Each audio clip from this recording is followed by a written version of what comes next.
আল্লাহ রাব্বুল আলামিন সূরা ফুরকানের ভিতরে আমাদেরকে যে মেসেজগুলি জানিয়ে দিচ্ছেন, যে বিষয়গুলি আমাদেরকে জানাতে চেয়েছেন, আমরা এইখানে যারাই বসে আছি আমরা সবাই রহমানের বান্দা, আল্লাহ তাআলার সবাই গোলাম। আল্লাহ ব্যতীত অন্য কারো গোলামি আমরা করতে চাই না, একমাত্র আল্লাহ রাব্বুল আলামিনের সামনেই মাথা নত করতে চাই। আল্লাহ রাব্বুল আলামিন বলেছেন আমরা এখানে সবাই দাবিদার আল্লাহ তাআলার গোলাম, আল্লাহর বান্দা। আমার কিছু খাঁটি বান্দা রয়েছে, আসল কিছু বান্দা রয়েছে, সেই গুণগুলা আল্লাহ তাআলা এই আয়াতগুলির ভিতরে অনেকগুলি আলোচনা করেছে। এই গুণগুলি যারা অর্জন করতে পারবে রব্বুল আলামিন ঘোষণা দিয়েছে আমি তাদেরকে আমার আসল বান্দা হিসেবে কবুল করে নিব। সুবহানাল্লাহ। সেই গুণগুলি আমরা জানতে চাই কি চাই না? সেই গুণগুলি জেনে আমাদের লাইফে সেট করে নিতে চাই কি চাই না? সবাই চাই ইনশাআল্লাহ। আমার প্রিয় ভাইয়েরা, এক নম্বরে আল্লাহ রাব্বুল আলামিন যেটি আমাদেরকে জানাচ্ছেন, ওয়াইবাদুর রহমানিল্লাযীনা ইয়ামশুনা আলাল আরদি হাওনা। শব্দ বাই শব্দ ব্যাখ্যা দিতে গেলে সময়ের প্রয়োজন বেশি, যেহেতু রাত অনেক হয়ে গিয়েছে আমি শর্ট করে আপনাদেরকে জানাই। আল্লাহ রাব্বুল আলামিন বলছেন ওয়াইবাদুর রহমান, ইবাদুর রহমান, রহমানের বান্দা, গোলাম কারা আসল বান্দা তাদের পরিচয় তোমরা জেনে নাও। তাদের এক নম্বর গুণ হলো আল্লাযীনা ইয়ামশুনা আলাল আরদি হাওনা। এক নম্বর গুণ হলো জমিনের ভিতরে তারা অহংকার নিয়ে চলবে না, সাধারণভাবে জীবন যাপন করবে। ইয়ামশুনা আলাল আরদি, মাশিয়া ইয়ামশি মানে সাধারণভাবে হাঁটা। এখানে শুধু পায়ে হাঁটার কথা বলা হয় নাই, সীমাবদ্ধ নয়। হাঁটা বলতে ইয়ামশুনা আলাল আরদি টোটাল জমিনের ভিতরে যত কার্যক্রম রয়েছে, যেখানে যেখানে আপনার বিচরণ রয়েছে, হতে পারে আপনার বিচরণ রয়েছে পার্লামেন্টে, হতে পারে আপনার বিচরণ রয়েছে ইউনিয়নের মধ্যে সীমাবদ্ধ, হতে পারে আপনার বিচরণ একটা ওয়ার্ডের ভিতরে, হতে পারে আপনার বিচরণ মসজিদের ভিতরে, হতে পারে মাদ্রাসার ভিতরে, গার্মেন্টসের ভিতরে, হতে পারে আপনার ফ্যাক্টরির ভিতরে, হতে পারে বিভিন্ন জায়গায়, হতে পারে আপনার পরিবারের ভিতরে আপনার বিচরণ হতে পারে। আল্লাহ রাব্বুল আলামিন বলেছে ইয়ামশুনা আলাল আরদি হাওনা, আমার গোলামেরা শুনো, তোমরা জমিনের ভিতরে অহংকার নিয়ে চলাফেরা করো না, সাধারণভাবে চলাফেরা করো। কারণ হলো অহংকার করতে পারে একমাত্র একজন, তার নাম কি? জোরে বলেন কি? অহংকার করার অধিকার সেই রাখে যার মধ্যে কোনো কিছুর কমতি নাই, সে অহংকার করতে পারে। যার মধ্যে কমতি রয়েছে তার সাথে অহংকার, বেমানান অহংকার যায় না। আল্লাহ তাআলা হচ্ছেন, সবাই আমার সঙ্গে পড়েন, কুল হুয়াল্লাহু আহাদ আল্লাহুস সামাদ। আল্লাহুস সামাদ শব্দের অর্থ হলো আল্লাহ বেনিয়াস, অমুখাপেক্ষী। সে কারো কাছে কোনো কিছুর প্রয়োজন হয় না, তার কোনো বুদ্ধি নিতে হয় না। পৃথিবী পরিচালনা করার জন্য অন্য একটা পৃথিবী থেকে, অন্য একটা গ্রহ থেকে, অন্য একটা রব থেকে তার অক্সিজেন নিয়ে তার বান্দাদের দিতে হয় না। আলো শক্তি নিয়ে তার এই পৃথিবীতে অন্য কারো কাছ থেকে পাঠাতে হয় না। নদীর ভিতরে পানি দিবে, আসমান থেকে বৃষ্টি বর্ষণ করবে, কারো কাছ থেকে ধার নিতে হয় না যে আমি বর্ষাকালে বৃষ্টি দিব। আমার বান্দারা বৃষ্টির জন্য কান্নাকাটি করছে, আমার তো বৃষ্টি নাই, পানি নাই, আমাকে একটু পানি দাও, আমার বান্দাদের মধ্যে দিতে চাই। আল্লাহ তাআলার বলুন তো কোনো কিছুর প্রয়োজন হয় নাকি? রাসূলের সামনে দরুদ পাঠ করলে কি রাসূল খুশি হবে না বেজার হবে? আল্লাহ খুশি না বেজার? শয়তান খুশি না বেজার? শয়তানকে বেজার করে আল্লাহ এবং রাসূলকে খুশি করতে পারবো না ইনশাআল্লাহ। তাহলে সবাই প্রাণ খুলে দরুদ ইব্রাহিম, আল্লাহুম্মা সাল্লি আলা। এই মনিটরটা আমার দিকে দাও, এটা আমার দিকে দাও, এটাও একটু ঘুরাই দাও। اللهم بارك على محمد وعلى آل محمد كما باركت على إبراهيم وعلى آل إبراهيم إنك حميد مجيد بلغ العلا بكماله كشف الدجى بجماله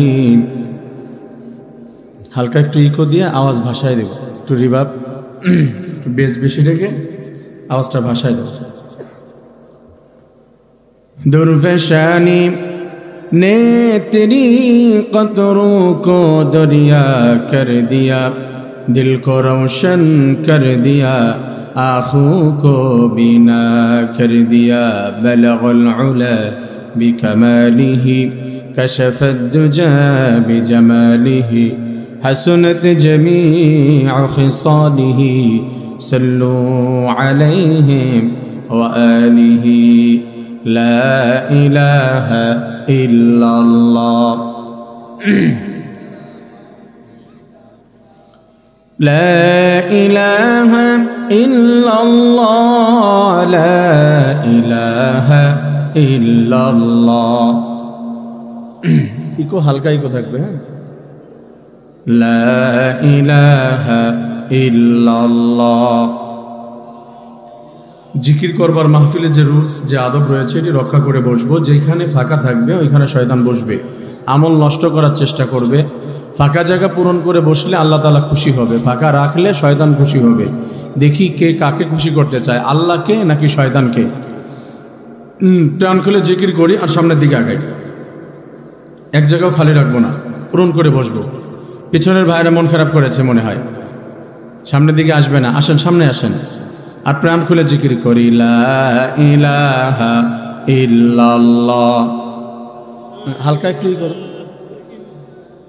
একটু ইকো দিয়ে একটু রিভার্ব লা ইলাহা ইল্লাল্লাহ মানে আওয়াজটা ভেসে যাবে হ্যাঁ লা ইলাহা ইল্লাল্লাহ লা ইলাহা ইল্লাল্লাহ لا إله إلا الله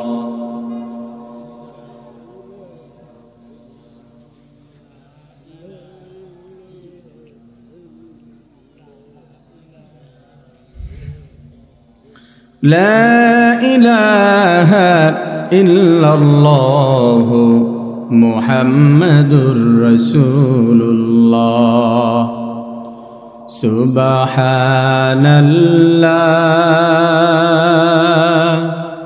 Alhamdulillah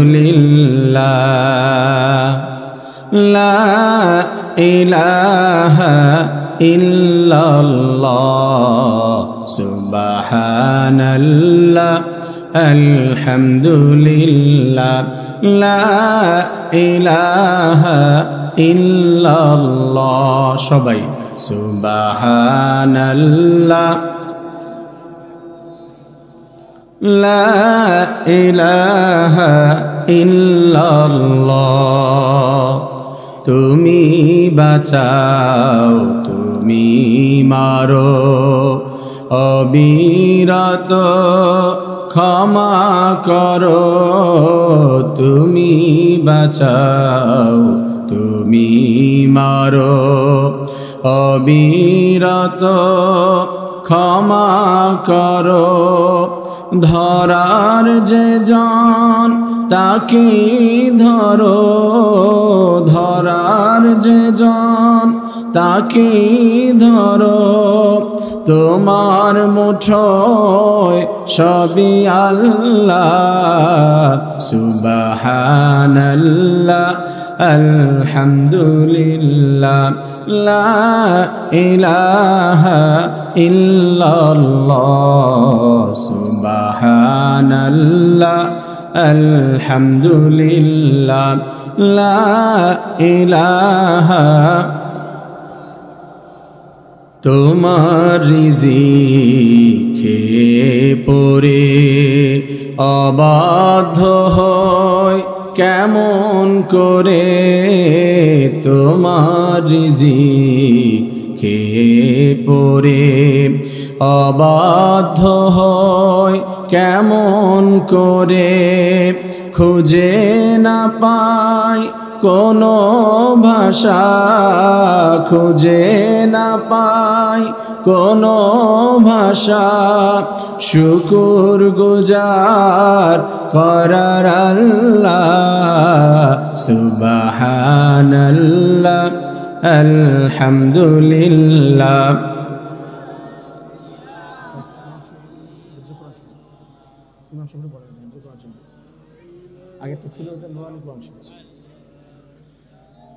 লা ইলাহা ইল্লাল্লাহ। আলহামদুলিল্লাহ। অধ্যক্ষর আয়োজিত গাজীপুর জেলার অন্তর্গত কালিয়াকোট পৌরসভা পূর্ব চান্দোরা পশ্চিম সাহেবপাড়া জামে মসজিদের উদ্যোগে আয়োজিত আজকের এই তাফসিরুল কোরআন মাহফিলের সম্মানিত সভাপতি, বিশেষ অতিথিবৃন্দ, দূর দূরান্ত থেকে আগত আল্লাহ তাআলার মুহিব্বিন তুহিব্বিন আশিকিন জাকিরিন শাকিরিন মুরব্বিয়ান আওয়াম, উপস্থিত কলিজার টুকরো সমবয়সী যুবক বন্ধুগণ, স্নেহের ছোট ভাই, দিন কায়েমের আন্দোলনের শহীদি কাফেলার কলিজার সবটুকু জুড়ে অবস্থানরত সেই কলিজার ভাইয়েরা, বিভিন্ন স্কুল কলেজ ইউনিভার্সিটি কওমি আলিয়া মাদ্রাসার ছাত্র ভাই এবং বোনেরা, পদ্মার অন্তরালে অবস্থানরত অত্যন্ত শ্রদ্ধা আবেদা সালেহা সর্বগুণে গুণান্বিতা আমার মা ও বোনেরা, আমাদের সকল প্রশংসা সেই মহামহিম রাজাধিরাজ এই পৃথিবীর একচ্ছত্র অধিপতি আল্লাহ রব্বুল ইজ্জাত ওয়াল জালালের জন্য নিবেদিত, যে মহান রব্বুল আলামিন অত্যন্ত ভালোবেসে কবুল করে জান্নাতের পরিবেশে এসে বসার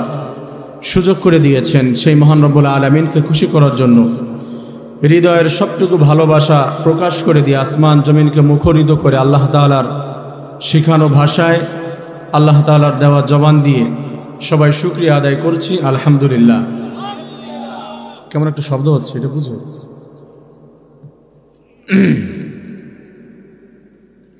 প্রাণ খুলে সবাই পড়ি আলহামদুলিল্লাহ। সবাই পড়ি রব্বানা লাকাল হামদ হামদান কাসীরান তাইয়িবান মুবারাকান ফীহি ইয়া রাব্বি লাকাল হামদু কামা ইয়ানবাগি লিজালালি ওয়াজহিকা ওয়া আযীমি সুলতানিকা। প্রিয় ভাইরা, প্রশংসা করেছি কার? আসমান কার? জমিন কার? বিধান চলবে কার? পৃথিবীর কোনো তন্ত্র মন্ত্র, কোনো দল, কোনো গোষ্ঠী, কোনো জাতি, কাউকে আমরা ভয় করি না, একমাত্র একজনকে ভয় করি, তার নাম, প্রাণ খুলে বলুন না তার নাম কি? প্রিয় ভাইরা, আজ এখানে সুন্দর প্রোগ্রাম হওয়াতে আপনারা খুশি না বেজার? খুশি হয়েছেন সবাই? প্রিয় ভাইরা, কিন্তু আমাদের দেশের বিভিন্ন মোড়ে ওয়াজ মাহফিল, মসজিদ, মাদ্রাসা, ইসলামিক কনসার্ট, ইসলামিক প্রোগ্রামগুলো কিছু কিছু মানুষ পছন্দ করে না, আছে না নাই? কিছু কিছু মানুষ আছে, আগে একটু বেশি ছিল, এখন অনেকটা কমে গিয়েছে, এখনও তারপরেও আছে। যদি সেটাই না থাকবে, এখনও অনেক মাহফিলে আলোচককে বাধা হয় কি হয় না? অনেক মাহফিলের বিরোধিতা হয় কি হয় না? ইভেন এই মাহফিলকেও ঘিরে আমি জানি না, আমার অভিজ্ঞতা থেকে বলছি, অনেকের নাম উপরে নিচে বা অমকের নাম না দিলে হবে না, এই ধরনের সমস্যা আছে না নাই? মাহফিল হতে দিব না এমন হুমকিও আছে। প্রিয় ভাইরা, বলছি যদি সেটা না থাকে, ভালো মানুষ যতদিন আছে শয়তান ততদিন থাকবে। কারণ ভালো মানুষ যদি না থাকে, সব খারাপ মানুষ থাকে, তাহলে শয়তানের তো দায়িত্বই নেই, সে থেকে কি করবে? এজন্য ভালো মানুষ যতক্ষণ আছে শয়তান ততক্ষণ আছে। কিন্তু আমরা যারা খারাপ মানুষ আছে তাদেরকে একটা মেসেজ দিতে চাই, যারা আজ আমার দেশের মাহফিলগুলো পছন্দ করে না, মাদ্রাসা পছন্দ করে না, মাথায় টুপি দেওয়া পছন্দ করে না, মুখের ভিতরে দাড়ি রাখা মৌলবাদের সিমটম বলে, টাকনুর উপরে কাপড় পরা মৌলবাদ, কথার শুরুতে বিসমিল্লাহ বলা মৌলবাদীর আলামত, শুদ্ধ করে সালাম দেওয়া মৌলবাদীর আলামত, এমন কথাগুলো বলে এবং দেশের ভিতরে ইসলাম থাকতে পারবে না, ইসলামকে বিলীন করে দিবে। এখনো পর্যন্ত দাদাবাবুদের মাধ্যমে আমার দেশের ভিতরে ইসকনের মাধ্যমে হাঙ্গামা সৃষ্টি করার চেষ্টা করা, তাবলীগের ভিতরে ডিভাইডেড সৃষ্টি করা, মুসলমানদের কার্যক্রমগুলো বন্ধ করে দেওয়া, এই দেশকে এখনো পর্যন্ত স্বপ্ন দেখা যে ইন্ডিয়ার হাতে তুলে দিবে, এমন কিছু মানুষ রূপে অমানুষ দেশে আছে না নাই? জোরে বলতে হবে, আছে না নাই? মুসলমান যতদিন আছে তাদের এই স্বপ্ন কোনোদিন বাস্তবে রূপ নিবে, তার বাস্তব প্রমাণ আমরা জুলাইয়ের আন্দোলনে দেখিয়ে দিয়েছি। কথা বলেন ঠিক কি ঠিক না? প্রিয় ভাইয়েরা, আমাদের দেশের যুবকদের যদিও ইতিহাস পরিবর্তন করে তাদেরকে ভিন্ন ইতিহাস জানানোর চেষ্টা করা হলেও আমাদের দেশের যুবকদের ভিতরে এখনো দেশের প্রেম ভালোবাসা আছে না নাই? ইসলামের প্রতি টান আকর্ষণ কম না বেশি? প্রিয় ভাইয়েরা, সেখান থেকে আমি একটি কথা বলি, যেমন করে আমাদের দেশের ভিতরে ইসলামকে নিয়ে আন্দোলন শুরু হলে, দেশকে নিয়ে কোনো বানরামি করলে, আমার দেশের হিন্দু, বৌদ্ধ, খ্রিস্টান, মুসলিম কোনো পার্থক্য ছিল না, ছেলে এবং মেয়েদের পার্থক্য ছিল না, পুরুষ এবং মহিলার পার্থক্য ছিল না, স্কুল, কলেজ, ইউনিভার্সিটি, মাদ্রাসা, কওমি, আলিয়া, কে তাবলিগ, কে হিফাজত, কে চরমনাই, কে আহলে হাদিস দেখার কিছু ছিল না। কারণ আমার দেশ বাংলাদেশ, আমার ধর্মের নাম হলো ইসলাম, এটাকে টিকিয়ে রাখার জন্য যেমন করে সর্বশ্রেণীর মানুষ ময়দানে নেমে গিয়েছে, ঠিক তেমনিভাবে যদি আমার দেশকে নিয়ে আবার কালো স্বপ্ন দেখা হয়, দেশের থেকে ইসলামকে বিলীন করে দেওয়ার কালো স্বপ্ন দেখা হয়, যদি আরেকটি বার আমাদের ময়দানে নামতে হয়, তারপরও বাংলাদেশের মুসলমানেরা ময়দানে নামবে, প্রয়োজনে রক্ত দিবে, প্রয়োজনে ভাইয়ের লাশ সামনে পড়ে থাকবে, পিছনের দিকে দৌড় দিবে না, সামনের দিকে চলে যাবে, ভাইয়ের লাশ দেখে ভয়তে বাড়ি চলে আসবে না, প্রয়োজনে ফাঁসির মঞ্চে দাঁড়াবে, জীবনটা বিলীন করে দিবে। তারপরেও এই বাংলাদেশের ভিতরে ইসলাম প্রতিষ্ঠার জন্য, ইসলামকে টিকিয়ে রাখার জন্য আমার দেশের যুব সমাজ, মুসলমান ভাইয়েরা রক্ত দিতে হলেও, জীবন দিতে হলেও, আল্লাহর জন্য, রাসূলের জন্য জীবন দিতে রাজি আছি। কে কে দুহাত তুলে আল্লাহকে দেখায় দাও।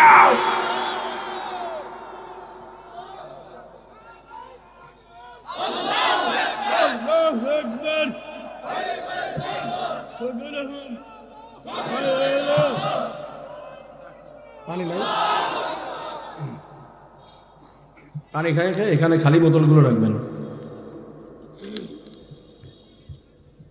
ভয় পেয়েছেন আপনারা? ভয় লাগে?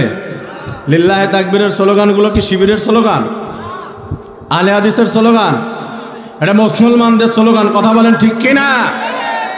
এই স্লোগানে মুসলমান ভয় পায়।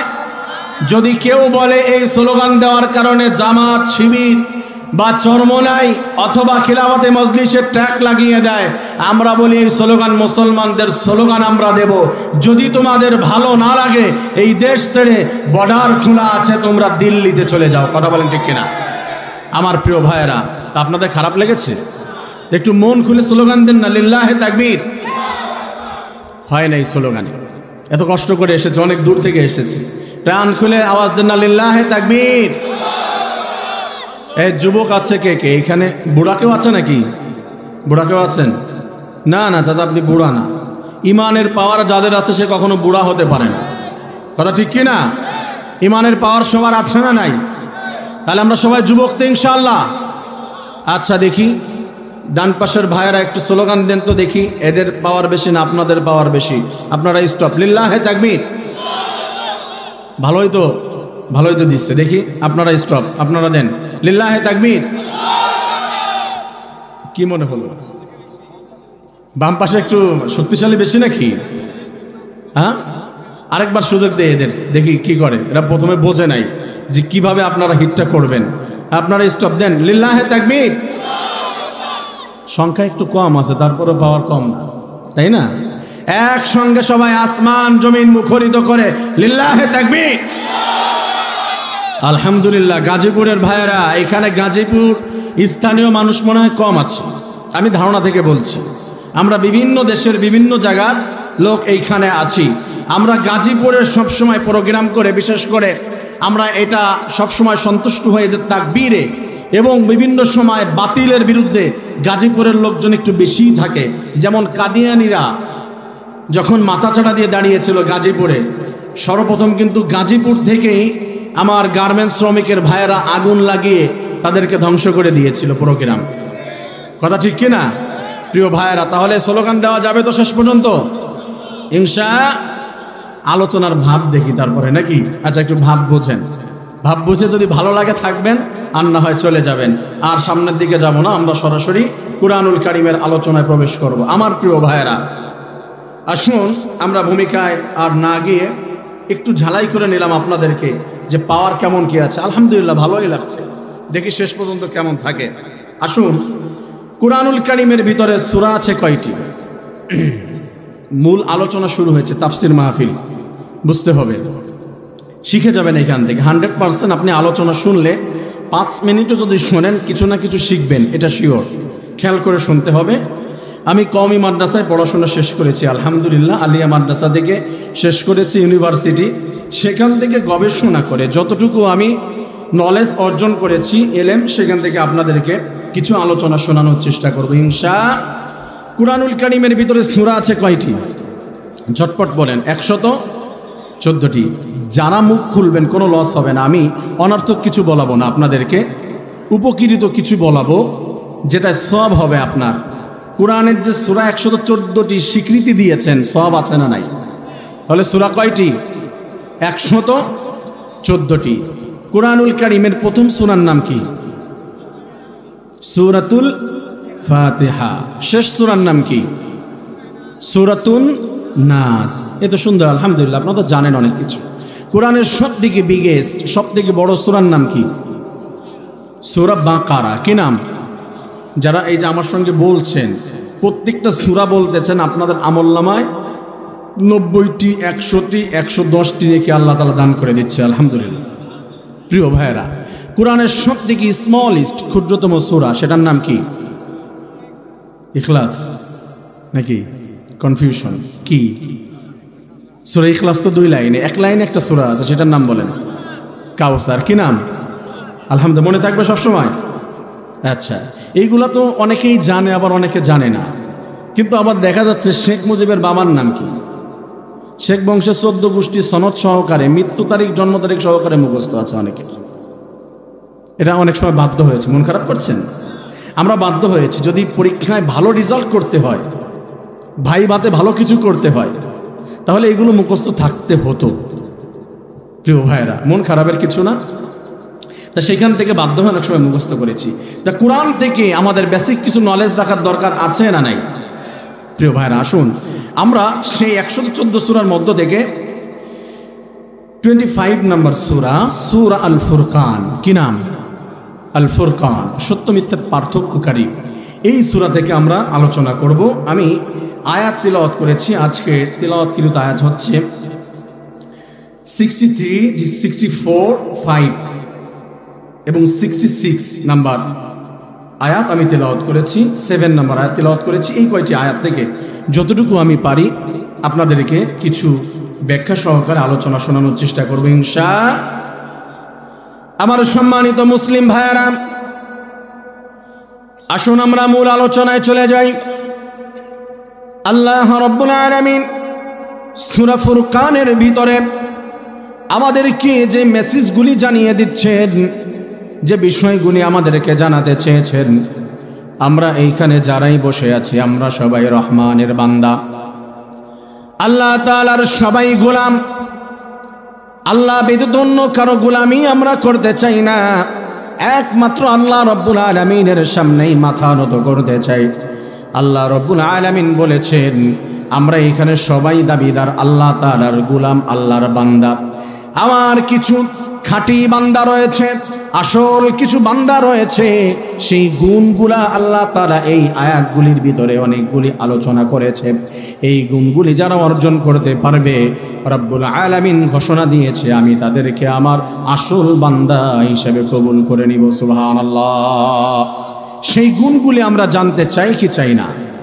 সেই গুণগুলি জেনে আমাদের লাইফে সেট করে নিতে চাই কি চাই না? সবাই চাই ইনশাআল্লাহ। আমার প্রিয় ভাইয়েরা, এক নম্বরে আল্লাহ রাব্বুল আলামিন যেটি আমাদেরকে জানাচ্ছেন, ওয়াইবাদুর রহমানিল্লাযীনা ইয়ামশুনা আলাল আরদি হাওনা। শব্দ বাই শব্দ ব্যাখ্যা দিতে গেলে সময়ের প্রয়োজন বেশি, যেহেতু রাত অনেক হয়ে গিয়েছে আমি শর্ট করে আপনাদেরকে জানাই। আল্লাহ রাব্বুল আলামিন বলছেন ওয়াইবাদুর রহমান, ইবাদুর রহমান, রহমানের বান্দা, গোলাম কারা আসল বান্দা তাদের পরিচয় তোমরা জেনে নাও। তাদের এক নম্বর গুণ হলো আল্লাযীনা ইয়ামশুনা আলাল আরদি হাওনা। এক নম্বর গুণ হলো জমিনের ভিতরে তারা অহংকার নিয়ে চলবে না, সাধারণভাবে জীবন যাপন করবে। ইয়ামশুনা আলাল আরদি, মাশিয়া ইয়ামশি মানে সাধারণভাবে হাঁটা। এখানে শুধু পায়ে হাঁটার কথা বলা হয় নাই, সীমাবদ্ধ নয়। হাঁটা বলতে ইয়ামশুনা আলাল আরদি, টোটাল জমিনের ভিতরে যত কার্যক্রম রয়েছে, যেখানে যেখানে আপনার বিচরণ রয়েছে, হতে পারে আপনার বিচরণ রয়েছে পার্লামেন্টে, হতে পারে আপনার বিচরণ রয়েছে ইউনিয়নের মধ্যে সীমাবদ্ধ, হতে পারে আপনার বিচরণ একটা ওয়ার্ডের ভিতরে, হতে পারে আপনার বিচরণ মসজিদের ভিতরে, হতে পারে মাদ্রাসার ভিতরে, গার্মেন্টসের ভিতরে, হতে পারে আপনার ফ্যাক্টরির ভিতরে, হতে পারে বিভিন্ন জায়গায়, হতে পারে আপনার পরিবারের ভিতরে আপনার বিচরণ হতে পারে। আল্লাহ রাব্বুল আলামিন বলেছে ইয়ামশুনা আলাল আরদি হাওনা, আমার গোলামেরা শুনো, তোমরা জমিনের ভিতরে অহংকার নিয়ে চলাফেরা করো না, সাধারণভাবে চলাফেরা করো। কারণ হলো অহংকার করতে পারে একমাত্র একজন, তার নাম কি? জোরে বলেন কি? অহংকার করার অধিকার সেই রাখে যার মধ্যে কোনো কিছুর কমতি নাই, সে অহংকার করতে পারে। যার মধ্যে কমতি রয়েছে তার সাথে অহংকার, বেমানান অহংকার যায় না। আল্লাহ তাআলা বলেন, সবাই আমার সঙ্গে পড়েন, কুল হুয়াল্লাহু আহাদ আল্লাহুস সামাদ। আল্লাহুস সামাদ শব্দের অর্থ হলো আল্লাহ বেনিয়াস, অমুখাপেক্ষী। সে কারো কাছে কোনো কিছুর প্রয়োজন হয় না, তার কোনো বুদ্ধি নিতে হয় না। পৃথিবী পরিচালনা করার জন্য অন্য একটা পৃথিবী থেকে, অন্য একটা গ্রহ থেকে, অন্য একটা রব থেকে তার অক্সিজেন নিয়ে তার বান্দাদের দিতে হয় না। আলো শক্তি নিয়ে তার এই পৃথিবীতে অন্য কারো কাছ থেকে পাঠাতে হয় না। নদীর ভিতরে পানি দিবে, আসমান থেকে বৃষ্টি বর্ষণ করবে, কারো কাছ থেকে ধান নিতে হয় না যে আমি বর্ষাকালে বৃষ্টি দিব। আমার বান্দারা বৃষ্টির জন্য কান্নাকাটি করছে, আমার তো বৃষ্টি নাই, পানি নাই, আমাকে একটু পানি দাও, আমার বান্দাদের মধ্যে দিতে চাই। আল্লাহ তাআলার বলুন তো কোনো কিছুর প্রয়োজন হয় নাকি? আমার প্রিয় ভাইয়ারা, আপনারা, আমি আপনাদেরকে লজিক সহকারে বোঝার চেষ্টা করবেন। অহংকার তো সে করতে পারে যার কোনো কিছুর অভাব নাই। অহংকার হচ্ছে আল্লাহ তাআলার চাদর। বিশ্ব নবী বলেছেন, আল্লাহ তাআলা বলে অহংকারের চাদরটা হলো আমার কোনো বান্দা যখন আমার চাদর নিয়ে টানাটানি করে, অহংকার করে, আমি আল্লাহ তাআলা তাকে ধ্বংস করে দেই। নাউজুবিল্লাহ। আপনাদেরকে যদি বলি ভাই, অহংকার সে করবে যার কোনো কিছুর অভাব নাই, আপনি কি দিয়ে অহংকার করেন? আজ যদি ব্যক্তিকে বলি, যদি রাষ্ট্রকে বলি, আমেরিকা অহংকার করে, সুপার পাওয়ার নিজেদেরকে মনে করে। আরে তারা তো থলে নিয়ে, বোতল নিয়ে, ড্রাম নিয়ে পড়ে থাকে আরবিক কান্ট্রিতে, তেল দাও আর না হয় আমরা চলতে পারছি না। কথা ঠিক কিনা? আপনি ইন্ডিয়াকে সুপার পাওয়ার মনে করবেন? ইন্ডিয়া কি স্বয়ং সম্পূর্ণ? না, আরেক দেশের সাহায্য ছাড়া ইন্ডিয়া চলতে পারে না। আপনি বাংলাদেশ, আপনি কি করবেন? আপনার তো কত কিছুই নেই, তেল নেই, আপনার পেঁয়াজ দিতে পারেন না, আপনি চাউল দিতে পারেন না, ডাউল দিতে পারেন না, আপনি কুরবানির সময় গরু দিতে পারেন না, যেটা মানুষের প্রয়োজন আরেক দেশ থেকে নিতে হয়। তার মানে কোনো রাষ্ট্র কখনো স্বয়ং সম্পূর্ণ নয়। আমার প্রিয় ভাইয়েরা, বড় পর্যায়ে বোঝালাম, আপনাকে ব্যক্তিগতভাবে বোঝাই। আপনি আজ অহংকার করছেন কিসে? টাকা নিয়ে আপনি অহংকার করেন, কোটি টাকার মালিক। আপনি বলুন তো, বিল গেটসের টাকা আপনার থেকে কম না বেশি? আপনার থেকে অনেক টাকাওয়ালা আছে এই পৃথিবীতে, অনেক মানুষ আছে যাদের টাকার অভাব নাই। মার্ক জুকারবার্গ, তার টাকার অভাব নাই। আপনার কয় টাকার মালিক রে ভাই? আপনি কিসের অহংকার করেন? আপনি আপনার সুন্দর চেহারা না? আপনি হযরত ইসু আলাইহিস সালাতু ওয়াস সালামের সামনে দাঁড়ালে খুঁজেই পাওয়া যাবে না। কিসের চেহারা আপনার? এ বোন, তুমি চেহারার অহংকার করো। তুমি যদি হযরত আসিয়ার সামনে দাঁড়াতে, জুলাইখার সামনে দাঁড়াতে, হযরত ফাতেমার সামনে দাঁড়াও, তোমাকে খুঁজেই পাওয়া যাবে না। কিসের তোমার সৌন্দর্য? শক্তি বেশি আপনার। একদিন অসুস্থ হইলে, কয়েকবার পেট খারাপ হলে বিছানায় পড়ে থাকেন, দুইজনে টেনে উঠাতে পারে না আপনাকে। কিসের অহংকার ভাই? আপনার অহংকার করার কোনো অধিকার নাই। আপনি কেমন করে অহংকার করেন? টাকার মালিক হয়েছেন। আল্লাহ রাব্বুল আলামিন বলছে, বান্দা শোনো, আজ তুমি অহংকারের ঠেলায় জমিন দিয়ে সোজা হয়ে হাঁটতে পারো না। তুমি অনেক সময় বড় ইরাটক ভাড়াটিয়া, এদের সাথে কথা বলা যায় নাকি? গার্মেন্টসের সাধারণ শ্রমিকদের সাথে কথা বলা যায় না? এরা এই ক্যান্টিনে বসে চা খায়, এখানে চা খাওয়া যাবে না। আপনি অনেক সময় যদি বলা হয়, ভাই আসেন এইখানে বসে চা খাই, আপনি বলেন এইখানে বসে কামলারা চা খায়, আমি এইখানে বসে চা খেতে পারবো না। কথা বলেন আমার প্রিয় ভাইয়েরা, অনেক সময় বলা হয় যে ভাই এই জায়গায় একটু বসি, বলে এইখানে গরিব মানুষ বসে। এই মার্কেটে একটু যাই, বলে এইখানে গরিব মানুষ যায়। এই রাস্তা দিয়ে হাঁটি, বলে এখানে গরিব মানুষ যায়। বলুন তো, এমন কথা বলার মতো আমার দেশে কিছু টাকাওয়ালা, কিছু ধনী মানুষ আছে না নাই? ভাই চলেন একটু এইখানে বসে চা খাই। আরে আপনি পাগল হয়েছেন? ইমাম সাহেব মানুষ, এখানে সাধারণ মানুষ বসে চা খায়, এখানে আমি চা খাইতে পারি? কিসের ইমাম আপনি? কিসের অফিসার আপনি? যদি সাধারণ মানুষের সাথে বসে চা খান, তাদের সাথে মিশেন, তাহলে মানুষ আপনাকে খারাপ জানবে না, বরঞ্চ মানুষ আপনাকে আরো ভালোবাসবে। কথা ঠিক কি ঠিক না? এটা উচিত। একজন চেয়ারম্যান বা একজন বাড়িওয়ালা, একজন টাকাওয়ালা, অনেক ধনী অফিসের অফিসার, বড় একজন, তার উচিত হলো তার কর্মচারী যারা আছে, গরিব মানুষ যারা আছে, হঠাৎ করে যদি আপনি কারো বাসায় চলে যান, গিয়ে বলেন যে ভাবি কি আছে দেন তো কিছু খাই আপনার বাসা থেকে, হঠাৎ দাওয়াত ছাড়া।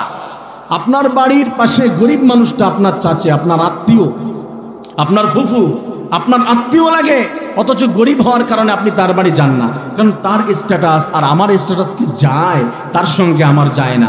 কথা বলেন, এমন কথা আছে না নাই?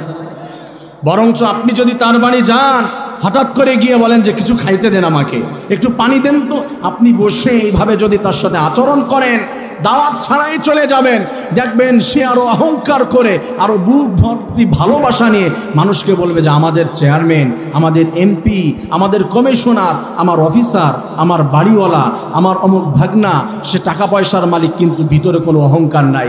জানো, মাঝে মাঝে আমার সাথে বসে চা খায়, মাঝে মাঝে আমার বাসায় এসে আমার থেকে চেয়ে খায়, তার মানে ভিতরে কোনো অহংকার নেই। এই ভালোবাসা নিয়ে যদি আল্লাহ তাআলার কাছে বলে, আল্লাহ রাব্বুল আলামিন বলছে, আমার কোনো বান্দা যখন বিনয়ী হবে, আমি আল্লাহ রাব্বুল আলামিন সম্মান।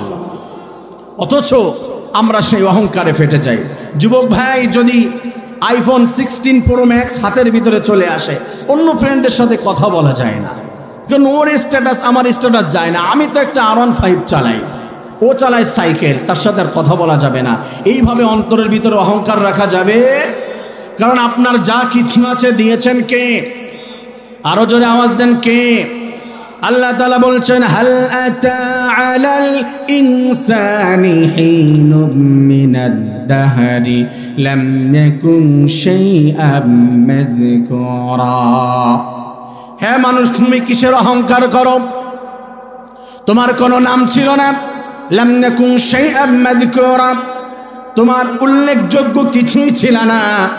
আজ তোমাকে অফিসার বলে ডাক দেওয়া হয়, কমিশনার সাহেব বলে ডাক দেওয়া হয়, নেতা বলে ডাক দেওয়া হয়। পৃথিবীতে যখন আসছিলা তোমার নাম পর্যন্ত ছিল না, তোমার কোনো শিক্ষা ছিল না, মুখের ভিতরে কোনো ভাষা ছিল না, কিচ্ছুই তোমার ছিল না। আমি আল্লাহ তোমাকে সব কিছু দিয়েছি। অতএব সেই আল্লাহ, আমি তোমাকে বলছি, তুমি অহংকার করো না, সাধারণ মানুষের মতো চলাফেরা করো। সম্মান বাড়িয়ে দিবেন কে? বিশ্ব নবীর থেকে বড় তো আপনি হয়ে যান নাই। রাসূল করিম সাল্লাল্লাহু আলাইহি ওয়াসাল্লাম কেমন করে হাঁটতেন? অহংকার কেমন করে দূর করতে হবে? আপনি যদি 3 তলা থেকে নিচের দিকে নামতে হয়, নিচের সিঁড়ি দিয়ে যদি হেঁটে হেঁটে নামতে চান, মাথা উপরের দিকে, চোখ উপরের দিকে, বুক ফুলিয়ে যদি আপনি নামতে চান, পারবেন নাকি? হুসুট খেয়ে পড়ে যেতে হবে। মাথা নিচের দিকে দিয়ে, চোখটা নিচের দিকে দিয়ে আস্তে আস্তে আপনার নামতে হবে। বিশ্ব নবীজি এমন করে হেঁটে যেত, কেমন যেন সিঁড়ি বেয়ে বেয়ে নিচের দিকে নামছে, উপরের দিকে তাকাতো না, বুক ফুলে হাঁটতো না। অথচ আমাদের এইখানে কয়েকটি বাড়ির মালিক হওয়ার কারণে ভাড়াটিয়াদেরকে ছোট্ট করে কথা বলে, বাহির থেকে যারা এসেছে এদেরকে বিভিন্ন ভাষায় গালি দেয়। বলুন তো এমন কিছু স্থানীয় বা অস্থায়ী বাড়িওয়ালা আছে না নাই? জোরে বলেন, আছে না নাই? আমার প্রিয় ভাইয়ের, আল্লাহ তাআলা বলছেন লা তামশি ফিল আরদি মারাহা ইন্নাল্লাহা লা ইউহিব্বু কুল্লা মুখতালিন ফখুর। আল্লাহু আকবার। আরো যাও, আল্লাহু আকবার। অহংকার করে কেউ বড় হতে পারে নাই।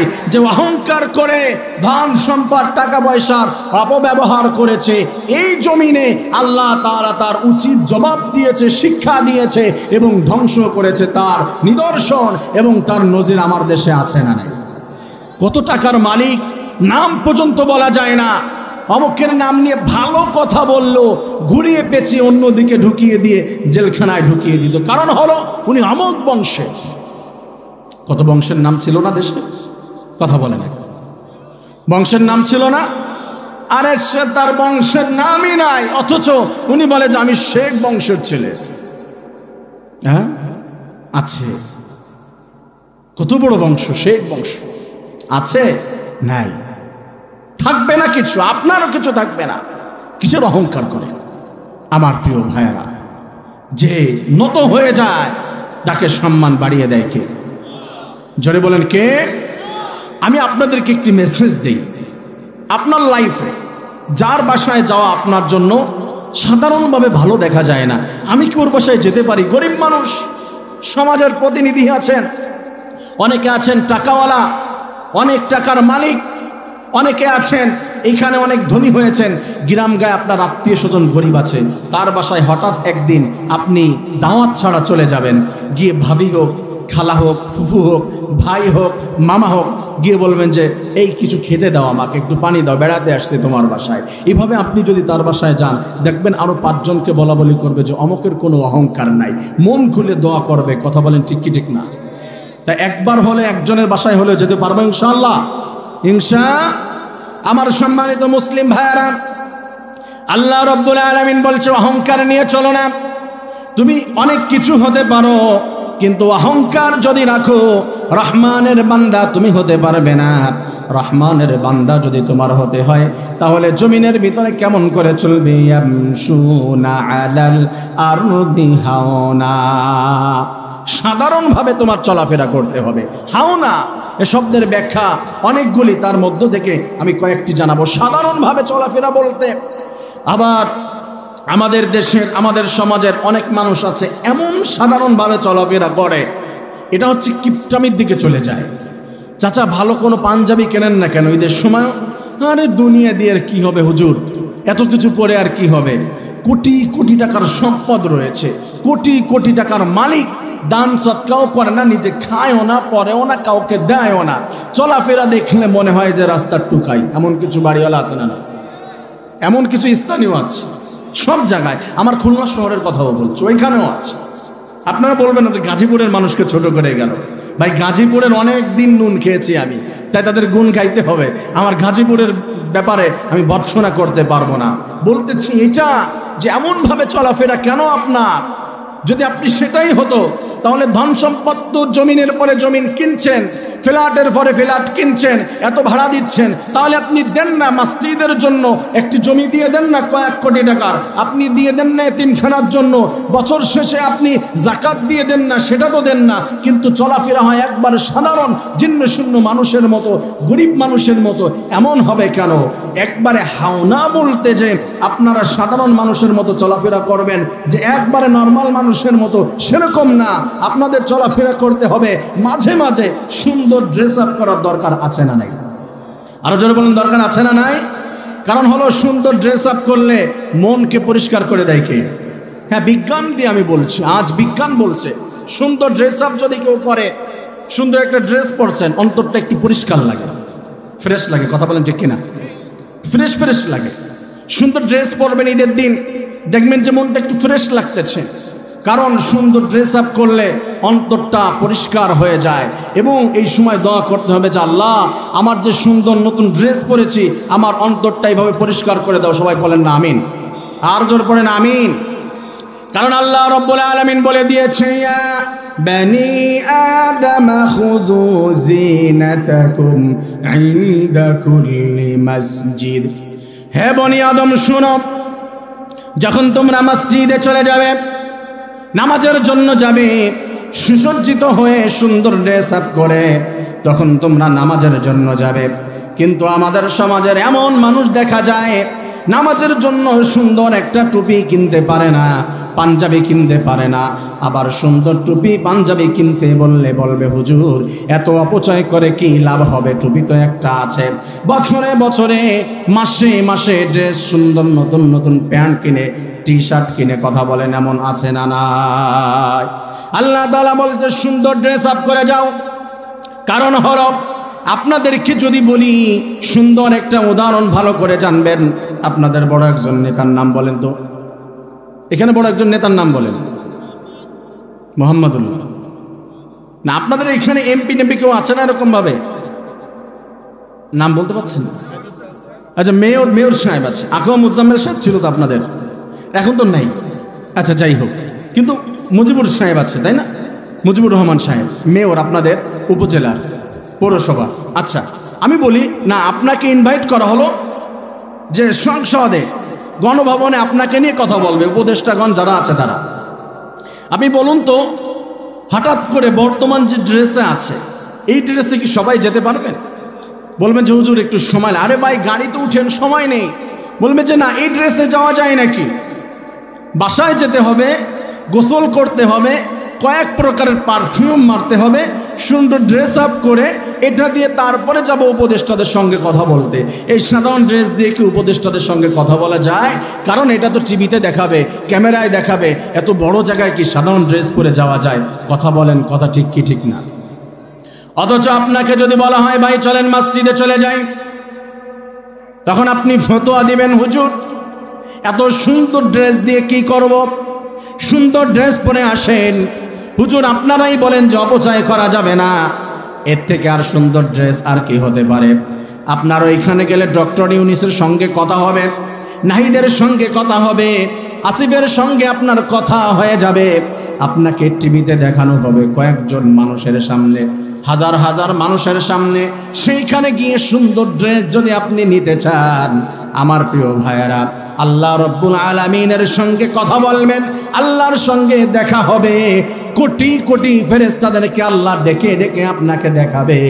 বলুন তো, সেইখানে যাওয়ার জন্য সুন্দর ড্রেস আপ করে, সুন্দর ড্রেস পরে, পারফিউম লাগিয়ে, আতর লাগিয়ে পরিষ্কার পরিচ্ছন্ন হয়ে যাওয়ার দরকার আছে না নাই? আল্লাহ তাআলা সেই কথাই বলছে, ইয়া বানি আদমা খুযু জিনাতাকুম ইনদা কুল্লি মসজিদ। মসজিদে যাওয়ার সময় সুন্দর ড্রেস পরো, সুন্দর পোশাক পরো, নামাজের জন্য আলাদা সুন্দর পোশাক রাখো। আমার প্রিয় ভাইয়েরা, তারপরে আল্লাহ তাআলা বলছে আলাল আরদি হাওনা, জমিনের ভিতরে সাধারণভাবে চলাফেরা করবে। তোমাকে মানুষ ছোট জানতে পারে, কিন্তু আল্লাহ তাআলার কাছে সম্মান অনেক বেশি বৃদ্ধি করে দিবেন কে? জোরে বলেন কে?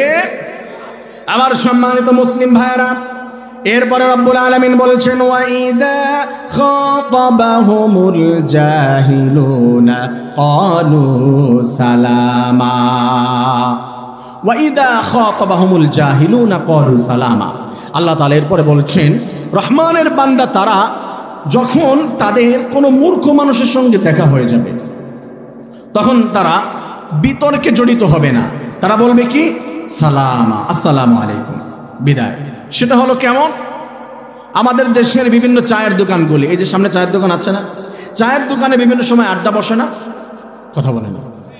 চায়ের দোকানের কয়েকটি নাম দিয়েছি আমি। মেডিকেলের বোর্ড 1 নাম্বার, 2 নাম্বার হচ্ছে সংসদ ভবন, 3 নাম্বার হচ্ছে ফতুয়া বিভাগ, ফতুয়ার বোর্ড। আপনি যদি ওইখানে গিয়ে দেখবেন সারা দেশ নয় সারা পৃথিবীর রাজনীতি নিয়ে চায়ের দোকানে আলাপ হয়। অথচ অনেকে আছে রাজনীতির রও বোঝে না, কিন্তু শুধু আলাপ করছেই করছে, এটা ধুয়ে ওইটা, ওইটা ধুয়ে ওইটা। এরপরে দেখবেন যে হঠাৎ করে কেউ যদি একটু কাশি দেয়, গলায় যে কি অবস্থা, শীতের সময় ঠান্ডা লেগেছে, সাইড দিয়ে একজন বলবে যে ওই তেঁতুল দিয়ে পানি গরম করে খাও, গলা পরিষ্কার হয়ে যাবে। আরেকজন বলবে আরে না, আদা দিয়ে পানি গরম করে খাও, গলা পরিষ্কার হয়ে যাবে। কেউ বলবে এলাচ খান, গলা পরিষ্কার হয়ে যাবে। এক একজন এক একটা ট্রিটমেন্ট দিবে, তুলসী পাতা খাও, কাশি সেরে যাবে। কথা বলেন ঠিক কি ঠিক না? এরপরে ফতোয়া বিভাগ হলো। ওইখানে বসার পরে ইমাম সাহেব এই কাজ করেছে, অমুক মহিলাকে পানি পড়া দেওয়ার সময় তার দিকে তাকিয়েছে, রাস্তা দিয়ে হেঁটে যাওয়ার সময় ইমাম সাহেবকে দেখলাম যে চায়ের দোকানে টিভি চলছিল, ওই দিকে তাকাচ্ছিল। এই ইমামের পিছনে কি নামাজ হবে? কথা বলেন। অমুকে যে হজ করতে গেল, আরে ওর সব টাকা হচ্ছে সুদের, ওর কি হজ হবে নাকি? ফতুয়া নিজের দিকে নিজে শুধু দিতেই থাকে। একটা মাসালা শুধু উঠায় দেন, দেখবেন যে ফতুয়ার আপনার হুজুরদের কাছে যেতে হবে না, ওইখান থেকেই সমাধান হয়ে যাবে। এমন কিছু চায়ের আড্ডা আছে না নাই? আমার প্রিয় ভাইয়েরা, আমি বলছিলাম এই চায়ের আড্ডাগুলাতে বিভিন্ন জায়গায়, সেটা হতে পারে যে কোনো জায়গায়, যখন আপনার মূর্খ মানুষের সঙ্গে বিতর্ক শুরু হয়ে যাবে, আপনি হয়তো রাইট আছেন কিন্তু সে আছে গলত, সে ভুলের মধ্যে আছে, সে রং। কিন্তু রহমানের বান্দার পরিচয় হলো রহমানের বান্দা বিতর্কে জড়িত হবে না। কারণ মূর্খ মানুষের সব থেকে বড় অস্ত্রের নাম কি বলেন তো? মূর্খ মানুষের সব থেকে বড় অস্ত্রের নাম কি?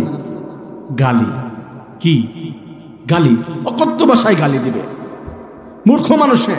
মা বোনরা কি আছে নাকি আশেপাশে? কোন পাশে? এই যে বড় একটা দেখাচ্ছে, এটা কি প্রজেক্টরের নাকি? প্রজেক্টর দেখাচ্ছে, এটা শুনছে তো? তাহলে মা বোনরা আছেন? আচ্ছা, একটু তাকবীর দেন তো। আসমান জমিন মুখরিত করে আওয়াজ ছাড়া লিল্লাহে তাকবীর। আরে মা বোনদের বলছি, ওদের বলছি, আপনারা দেন কেন? আচ্ছা, আওয়াজ ছাড়া দিতে বলছি তাদের। ঠিক আছে, লাইন ঠিক আছে, উল্টা বলিনি। মা বোনদের আওয়াজ শোনা যাবে? তা আপনারা একটু প্রাণ খুলে আওয়াজ লিল্লাহে তাকবীর। আমার প্রিয় ভাইয়েরা, ঝগড়া মা বোনদের ভিতরে বেশি হয়, এবং সমাজের ভিতরে ঝামেলাগুলো পুরুষরা বেশি বাঁধায় না মহিলারা বেশি বাঁধায়? হ্যাঁ, আরে এখন আর ভয় পেয়ে তো লাভ নাই। কোথায় এখন? আপা কোথায়? হ্যাঁ, বিদেশে। কোথায়? আপা বিদেশে। সমস্যা নেই, এই দেশের ভিতরে ঝামেলা যেইগুলো বেশি বেঁধেছে, আমি ছোটবেলা থেকে যা দেখেছি, মহিলারাই পরিচালনা করেছে আমাদের, আর ঝামেলা মহিলারাই বেশি পাকিয়েছে। কথা বলেন ঠিক কি ঠিক না? প্রিয় ভাইয়েরা, তাই তো মা বোনদের বলছি, আপনারাও ঝগড়া, পুরুষ মানুষের ঝগড়ার একটা লিমিট আছে, কিন্তু মহিলারা যখন ঝগড়া শুরু করে এদের কোনো লিমিটেশন নাই। আর এমন এমন গালি দিবে যেই গালি জীবনে কোনোদিন শোনেন নাই, নিজেরা আবিষ্কার করে। হ্যাঁ, অনেকে বলতে চাচ্ছেন হুজুর আপনি কি মহিলাদের ঝগড়া শুনে বেড়ান নাকি? শুনে না ভাই, অনাকাঙ্ক্ষিতভাবে শুনতে হয়। এমন গালি দিবে, নিজে শুনেছি, আপনি কল্পনা করতে পারবেন না যে এইভাবে গালি দেওয়া যায়। এরা গালি বানায়। তার জন্য বলছি যে ঝগড়ায় লিপ্ত হবেন না মূর্খ মানুষের সঙ্গে। বিশেষ করে আপনি যখন বিতর্কের মধ্যে জড়িত হয়ে যাবেন, আপনি জানেন সে রং কিন্তু আপনি রাইট, আল্লাহর দিকে তাকিয়ে তখন বলবেন সালামা, আমি তোমার সঙ্গে ঝগড়া করতে চাই না। কারণ ঝগড়া করবেন মূর্খ শিক্ষিত মানুষের সঙ্গে, আপনি মারামারি করেও শান্তি আছে, কারণ মাথায় বাড়ি দিবে না। মূর্খ মানুষের সঙ্গে মারামারি করতে গেলে প্রথমে দিবে মাথার উপরে, কারণ আপনাকে মেরে ফেলার জন্য দ্বিধাবোধ করবে না। এর জন্য আল্লাহ রাসূল বলেছে, আমার কোন উম্মত যখন মানুষের সঙ্গে বিতর্কে জড়িত হয়ে যায়, বিতর্ক না করে যখন ফিরে আসে, আমি নবী তাদের জন্য সুসংবাদ দিয়ে দিলাম, হাসরের ময়দানে আমার ওই বান্দা, আমার ওই উম্মতগুলাকে আমি হাতে ধরে নিয়ে জান্নাতে প্রবেশ করব। সুবহানাল্লাহ। আরো জোরে বলেন না সুবহানাল্লাহ। কারণ হলো আল্লাহ বলেছে, ওয়াইদা সামিউল লাগওয়া আরাদু আনহু ওয়া ক্বালু লানা আ'মালুনা ওয়া লাকুম আ'মালুকুম সালামুন আলাইকুম লা নাবতাগিল জাহিলিন।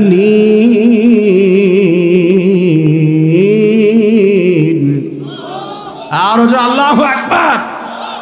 খারাপ লাগতেছে আপনাদের? শেষ করে দিব? চলবে আলোচনা? আর তাকবীর দেন তো, লিল্লাহি তাকবীর। কারণ হলো তার আমলনামা তার কাছে, আমার আমলনামা আমার কাছে।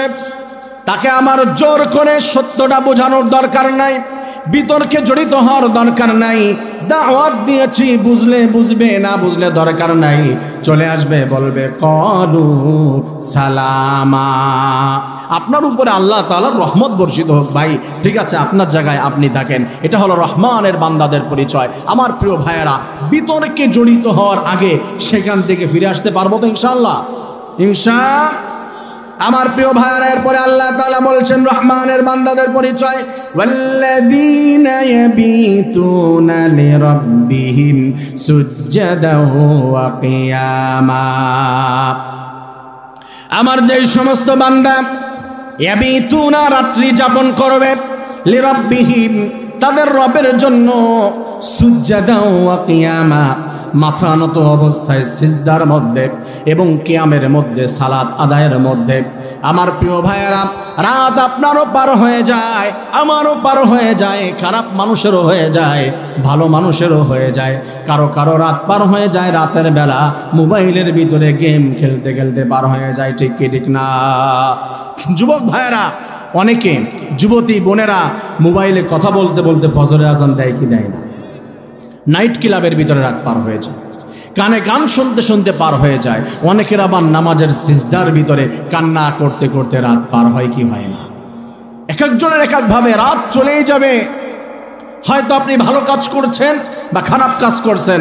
ইবাদুর রহমান, রহমানের বান্দার পরিচয় যদি দিতে হয়, তাহলে রাতের বেলা আপনার সাধারণভাবে পার হলে চলবে না। আল্লাহ তাআলার কুদরতি পায়ের উপরে সিজদা লাগিয়ে দিতে হবে। কারণ আল্লাহ তাআলার কাছাকাছি পৌঁছানোর জন্য সর্বোত্তম যেই মাধ্যম, সেই মাধ্যমের নাম হলো as-সালাত। আর ফজরের সালাতের পরে, ফরজ সালাতের পরে একটা সালাতের মূল্য আল্লাহ তাআলার কাছে সবথেকে বেশি, সেটার নাম হলো তাহাজ্জুদ। সেটার নাম কি? জোরে বলেন। তাহাজ্জুদ। আমাদের জীবনে তাহাজ্জুদ পড়ার দরকার আছে না? প্রিয় ভাইয়েরা, রাতের বেলা সিজদায় যদি কোনো বান্দা চলে যায়, তার ফলাফলটা কি শুনুন, আপনাদেরকে একটু বুঝাই, খেয়াল করার চেষ্টা করবেন। আমাদের প্রত্যেকের জীবনে কম হোক বেশি হোক কিছু কষ্ট, কিছু গোপন চাপা কষ্ট আছে না নেই, যেটা কারো কাছে শেয়ার করা যায় না। শেয়ার করা যায় কার কাছে? জোরে বলেন না। যুবক ভাইয়েরা, এই যুবকরা আছো তো? ঠিক আছে তো? যুবক ভাইয়েরা আছে তো ইনশাআল্লাহ? কই বুড়া তো দেখি না একজনও, তা হাত এত কম কেন? সবাই হাত তোলেন তো। যুবক কে কে? লিল্লাহি তাকবীর। একটু এই আওয়াজে তোর যুবক বোঝা যায় না, তাই না? একটু ভালো মতো আওয়াজ দেন তো, লিল্লাহি তাকবীর। বুকের ভিতরে চাপা কষ্ট আছে, অনেক কষ্ট মনের মধ্যে। কার সঙ্গে শেয়ার করবেন? কোথায় গিয়ে কষ্টটা দূর করবেন? বন্ধুকে বলবেন, ফ্রেন্ডকে বলবেন, বান্ধবীকে বলবেন, ভাইকে বলবেন? আপনার ভাই, আপনার বান্ধবী, আপনার বন্ধু, বয়ফ্রেন্ড, গার্লফ্রেন্ড, আপনার যেই জায়গাটা দুর্বল তাকে বলেছেন আপনি দুর্বল কথাটি কষ্ট দূর করার জন্য, ঠিক ওই জায়গাটাই আপনাকে আঘাত করবে। সুযোগ পাইলে ঠিক সেই জায়গাটাই আঘাত করবে। আপনার ভাইকে বলে আপনি মনে করেছেন যে মনের কথাগুলো ভাইকে বললাম, দূর হয়ে গেল, আর কষ্ট নাই ভিতরে। আপনার ভাই ওই জায়গায় আঘাত করবে ঠিক যেই কথাটি তাকে আপনি বলেছেন। বোনকে বলবেন, বাবাকে না, আপনি মনে করেছেন পৃথিবীর সব থেকে বড় জায়গা আপনার আমার মা, মাকে বলবেন যে মা, আমার ভিতরে এই কষ্ট, মা জানো আমি না এই অপরাধগুলো করে ফেলেছি, মা আমি ভিতরটা পরিষ্কার করতে চাই, কষ্টের পাহাড় বেঁধে আছে অন্তরের ভিতরে। আপনি আপনার মাকে বলেছেন, আমি যদি কসম করে বলি হয়তোবা আমার কাফফারা দিতে হবে না। আপনার মাকে আপনি বলেছেন, আপনার মা সুযোগ পেলে আপনাকে বলবে যে তুই কত বড় ফেরেশতার ঘরের ফেরেশতা, তোকে আমি ভালো মতো চিনি। 100%। আপনি মানেন আর না মানেন, আপনার মাই বলবে আমি তোকে চিনি, তুই কত বড় ভালো ফেরেশতার ঘরের ফেরেশতা, তোর বাপরেও চিনি, তোকেও চিনি। ঠিক এই কথাটি বলবে। আমার প্রিয় ভাইয়েরা, তা আমাদের ভিতরের চাপা কষ্টগুলো দূর করতে চাই কি চাই না? যুবক ভাইয়েরা, কষ্ট আছে না ভিতরে? আমারও তো আছে, অনেক কষ্ট আছে। না বলা কথা, কার কাছে বলবো? কোথায় গিয়ে শান্তি পাবো? সেফটি কোথায় আছে যে ফ্লাশ হবে না, কাউকে কোনোদিন জানিয়ে দিবে না? আমার যুবক বন্ধুগণ, আসল পয়েন্টে সেটাই যদি হয়, তাহাজ্জুদের সময় রাতের বেলা পাহাড় সমান কষ্ট নিয়ে সিজদার ভিতরে চলে গেলাম, কপালটা আল্লাহর কুদরতি পায়ের উপরে মিশিয়ে দেওয়ার পরে কোন বান্দা যখন বলতে থাকে, আল্লাহ আমার অন্তরের ভিতরে অনেক কষ্ট রয়েছে, আমার অনেক দরখাস্ত রয়েছে, রব্বুল আলামিন আমার যেই অন্যায়গুলো আমি করেছি, আমার ভাই যদি জানতো, আমার ভাই আমার পরিচয় দিত না, বাবা যদি জানতো, বাবা বলতো, সন্তান হিসাবে পরিচয় দিতে আমার ঘৃণা হয়, আমার মা জানলে আমাকে ঘরে উঠতে দিত না, বন্ধুরা জানলে বন্ধুরা পরিচয় দিত না, আমার স্ত্রী যদি জানতো, স্ত্রী আমাকে স্বামীর পরিচয় দিতে লজ্জাবোধ করতো, আমার স্বামী যদি জানে, আমার ভাই যদি জানে, তাহলে হয়তো আমাকে ঘর থেকে বের করে দিবে। কিন্তু আল্লাহ, এত অপরাধ নিয়ে আমি জমিনের ভিতরে চলাফেরা করি, পৃথিবীর কেউ জানে না, তাই তো কেউ আমাকে ছোট করে জানে না, কিন্তু তুমি তো সব জানো, তুমি তো একটা বিষয় গোপন তোমার কাছে নাই, সব বিষয় তোমার কাছে আছে। তুমি আমাকে অক্সিজেন বন্ধ করে দাও নাই, ঘর থেকে বের করে দাও নাই, মানুষের মধ্যে অপমান তুমি করো নাই, তারপরেও তোমার প্রত্যেকটি রহমত আমার উপরে রয়েছে। আল্লাহ গো, তুমি আমাকে ক্ষমা করে দাও, মাফ করে দাও। যেমন করে তুমি অপরাধগুলি গোপন করে রেখেছ, গোপন অবস্থায় ক্ষমা করে দাও। এভাবে যদি আল্লাহ তাআলার কাছে কান্না করে বলা হয়, আল্লাহ তাআলা বলে, আমার বান্দা, আমি তোর সমস্ত ডাকগুলি শুনেছি, টেনশন নাই, কোনো ভয় নাই, মন খারাপ করিস না, আমি আল্লাহ শুধু তোদেরকে ক্ষমা করে দিয়ে এখানে শেষ করি নাই, ফেরেশতাদেরকে সাক্ষী রেখেছি, আমি আল্লাহ রব্বুল আলামিন তোর সব অপরাধগুলো ক্ষমা করে দিলাম, আর গোপন অবস্থায় সমস্ত অপরাধ ক্ষমা করে দিয়ে আমি আল্লাহ তোর অন্তরটা পরিষ্কার করে দিলাম, কষ্টগুলো দূর করে দিয়ে তোর নামগুলি জান্নাতের খাতায় লিখে দিলাম। সুবহানাল্লাহ। আরো জোরে বলেন না সুবহানাল্লাহ। সেই রাতের বেলা সিজদায় গিয়ে আল্লাহ তাআলার কাছে আমাদের সমস্ত চাওয়াগুলো প্রকাশ করে দিতে চাই কি চাই না? আরো জোরে বলেন, চাই কি চাই না? আমার প্রিয় ভাইয়েরা, তাহাজ্জুদের যে শান্তি, তাহাজ্জুদের যে শান্তি, আসলে এই শান্তি এটা বলে বোঝানো যাবে না। একটা রাত আপনি পার করেন, এই রাতের বেলা আপনি কান্না করেছেন সিজদায় গিয়ে, চোখের পানি ছেড়েছেন, কষ্টগুলি বলেছেন, আল্লাহি, আল্লাহ কসম করে বললে কাফারা দেওয়ার প্রয়োজন হবে না। আপনি যদি মন খুলে কান্না করতে পারেন, সব বলতে পারেন চিৎকার মেরে মেরে, আর তার কাছে ক্ষমা চাইতে পারেন, আল্লাহি 100% আপনার ভিতরটা দেখবেন একবারে পরিষ্কার হয়ে গিয়েছে। কথা ঠিক কি ঠিক না? আপনি দেখবেন, ট্রাই করে দেখবেন, ট্রাই করে দেখবেন, ভিতরটা পরিষ্কার, কোনো কষ্ট আর নাই। কিন্তু দুনিয়াতে মানুষের কাছে বলেছেন আপনি, টেনশন আছে না নেই? যদি প্রকাশ করে দেয় সর্বনাশ। সে কি প্রকাশ করে? জোরে বলেন, প্রকাশ করে? ইম্পসিবল, কোনোদিন প্রকাশ করবে না, আরো গোপনে ক্ষমা করে দিবে। আমার প্রিয় ভাইয়েরা, আল্লাহ তাআলা তাই বলেছে, রাত তোমার পার হয়ে যাবে আল্লাহ তাআলার ইবাদতের মধ্যে, রাত পার হয়ে যাবে সিজদার মধ্যে, কিয়ামের মধ্যে। রাসূল করিম সাল্লাল্লাহু আলাইহি ওয়াসাল্লাম যার পিছনের সামনের সব গুনাহ ক্ষমা করেছেন কে? জোরে বলেন, কে? লিয়াগফির লাকাল্লাহু মা তাকদ্দামা মিন যামবিকা ওয়া মা তাআখার। নবী হে, আপনার সামনের এবং পিছনের সব অপরাধগুলি আমি আল্লাহ রব্বুল আলামিন ক্ষমা করে দিয়েছি। সুবহানাল্লাহ। নবীকে বলা হলে, নবী আপনার সামনের পিছনের সব অপরাধ ক্ষমা। সেই রাসূলের জিন্দেগিতে তাহাজ্জুদ আছে না নাই? জোরে বলেন, কেমন তাহাজ্জুদ পড়তো? হায় রে ভাই, আপনার আমার তাহাজ্জুদ যদি কোনোদিন হয়ও, সেই তাহাজ্জুদের অবস্থাটা কেমন, আর রাসূলের তাহাজ্জুদের অবস্থাটা কেমন? রাসূল করিম সাল্লাল্লাহু আলাইহি ওয়াসাল্লাম তাহাজ্জুদের নামাজ আদায় করত। আম্মা জান আয়েশা রাদিয়াল্লাহু তাআলা আনহা বলেছে, রাসূল কোরআন তেলাওয়াত করছে তো করছে, আমি মনে করতাম রাসূল মনে হয় এই রাতে আর রুকুর মধ্যে যাবে না। সুবহানাল্লাহ। রুকুর মধ্যে যেত, আমার মনে হতো সে মনে হয় রুকু থেকে আর উঠবে না। রুকু থেকে উঠতো, মনে হতো মনে হয় সিজদা করবে না। রুকুর মধ্যে দাঁড়িয়ে মনে হয় রাত পার করে দিবে। সিজদায় যেত, রাসূল এত লম্বা সিজদা করতো আর আল্লাহর কাছে কান্না করতো, আল্লাহ তাআলার কাছে দোয়া করতো, এত পরিমাণে দোয়া করতো, আল্লাহ রাসূল সাল্লাল্লাহু আলাইহি ওয়াসাল্লামের অবস্থা দেখে আম্মাজান আয়েশা রাদিয়াল্লাহু তাআলা আনহা বলেছেন, আমার মনে হতো রাসূল কি সিজদার ভিতরে ইন্তেকাল করেছিলেন। আল্লাহু আকবার বলবেন না? তাদের নামাজের অবস্থা দেখেন, যার কোনো অপরাধ নাই, যার কোনো অপরাধ নাই। আর আপনি আমি কে? আমার জিন্দেগিতে তো অপরাধ ছাড়া আর কিছু দেখতে পাই না। যার কোনো অপরাধ ছিল না, আম্মাজান আয়েশা রাদিয়াল্লাহু তাআলা আনহা বলছে, আমি তখন এই টেন্ডেন্সি মনের ভিতরে আসতো, মনে হয় রাসূল মারা গিয়েছে।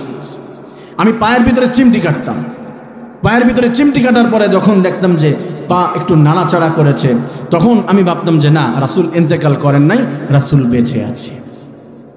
রাত পার করে দিত সালাত আদায় করতে করতে। সকালবেলা রাসূল জুতা পায়ে দিতে পারতো না, পা ফুলে গিয়েছে। আল্লাহু আকবার, পা ফুলে গিয়েছে। এতক্ষণ দাঁড়িয়ে থাকলে তো পা ফুলবেই। আমার প্রিয় ভাইয়েরা, তার জীবনে কোনো অপরাধ ছিল না। আর আমাদের অবস্থাটা কি? আপনি একটু ভাবেন তো, আপনার জীবনের যে অপরাধগুলি রয়েছে যদি প্রকাশ হয়ে যায় আজকে, মিশতে পারবেন সমাজে? পারবো না। আমাকে এখানে বসতে দেওয়া হতো না। আমার অপরাধ যদি মানুষ জানতো, আমাকে এখানে বসতে দিত না। কি বয়ান শোনাবে তুমি আমাকে? মানুষ ইমাম সাহেবকে মুসল্লায় দাঁড়াতে দিত না, আপনাকে ঘরে আপনার বাবা ঢুকতে দিত না। এমন কুলাঙ্গার সন্তান আমি ঘরে রাখবো না। আপনার স্ত্রী আপনার সঙ্গে শুইতে চাইতো না। এত এত বড় অপরাধী, তার সঙ্গে আমি শুব না। আপনার সঙ্গে সম্পর্ক নষ্ট করে দিত। সে আল্লাহ রাব্বুল আলামিন বলছে, রাতের বেলা তুমি তাহাজ্জুদে যাও, সিজদায় যাও, কান্না করো, যত অপরাধ রয়েছে আমি আল্লাহ ক্ষমা করে দিয়ে আমি তোমাকে জান্নাতের পথ দেখিয়ে দেব। সুবহানাল্লাহ। আরো জোরে বলেন না সুবহানাল্লাহ। কষ্ট হচ্ছে আপনাদের? হ্যাঁ, আলোচনা চলবে, সারা রাত চলবে, সারা রাত চলবে। কে কে আছেন? আলহামদুলিল্লাহ, তো সবাই প্রায় হাত তুলেছে। কিন্তু সারা রাত তো আমি থাকতে পারবো না, আপনারা থাকবেন। এরপরে আপনাদের ইমাম সাহেব আলোচনা করবে, ঠিক আছে? সারা রাত থাকার কথা বলেছেন। আখেরি মোনাজাত করে তারপরে ইনশাআল্লাহ আমরা বিদায় নেব। কে কে আছেন? না না, এইবার আখেরি মোনাজাতের কথা বলেছেন, থাকবেন তো শেষ পর্যন্ত? হ্যাঁ, ঘুম আসছে আপনাদের? হ্যাঁ, কথা কি ভালো লাগতেছে না খারাপ লাগতেছে? কিছু কি বুঝতেছেন আপনারা? তাহলে আগে, আর যদি না বুঝেন যে কি বলেন না বলেন, কিছু বুঝি না, মাথার উপর দিয়ে যায়। আমি চেষ্টা করতেছি শুদ্ধ ভাষায় বলার জন্য, এবং স্বাভাবিকভাবে তাফসির, কিচ্ছা, গল্প, এইগুলো তো আসলে আজকে শিক্ষিত সমাজ এগুলো শুনতে চায় না। সঠিক ব্যাখ্যা কোরআন থেকে, সেটা দিয়ে জীবনের সাথে কিভাবে মিলে যাবে, এইগুলাই জানতে চাই। কথা বলেন ঠিক কিনা? তাহলে আছেন তো শেষ পর্যন্ত? লিল্লাহে তাকবীর, লিল্লাহে তাকবীর। আমার সম্মানিত মুসলিম ভাইয়েরা, আল্লাহ রাব্বুল আলামিন আমাদেরকে বলেছে, ওয়াল্লাযীনা ইয়াকুলুনা রাব্বানা ইসরিফ আন্না আযাব জাহান্নাম ইন্না আযাবাহা কানা গরামা। রহমানের বান্দাদের আরেকটি বৈশিষ্ট্য হলো ইয়াকুলুনা, তারা বলবে, রাব্বানা, হে আমাদের রব, আমাদের প্রতিপালক, ইসরিফ আন্না, আপনি আমাদেরকে রক্ষা করুন, আযাব জাহান্নাম, জাহান্নামের আযাব থেকে আপনার দয়া দিয়ে, আপনার ভালোবাসা দিয়ে আমাদেরকে রক্ষা করুন। ইন্না আযাবাহা কানা গরামা, কারণ হলো নিশ্চয়ই জাহান্নাম এমন একটি জায়গা যেখানে বসবাস করা, যেখানে থাকা মানুষের পক্ষে সম্ভাবনা।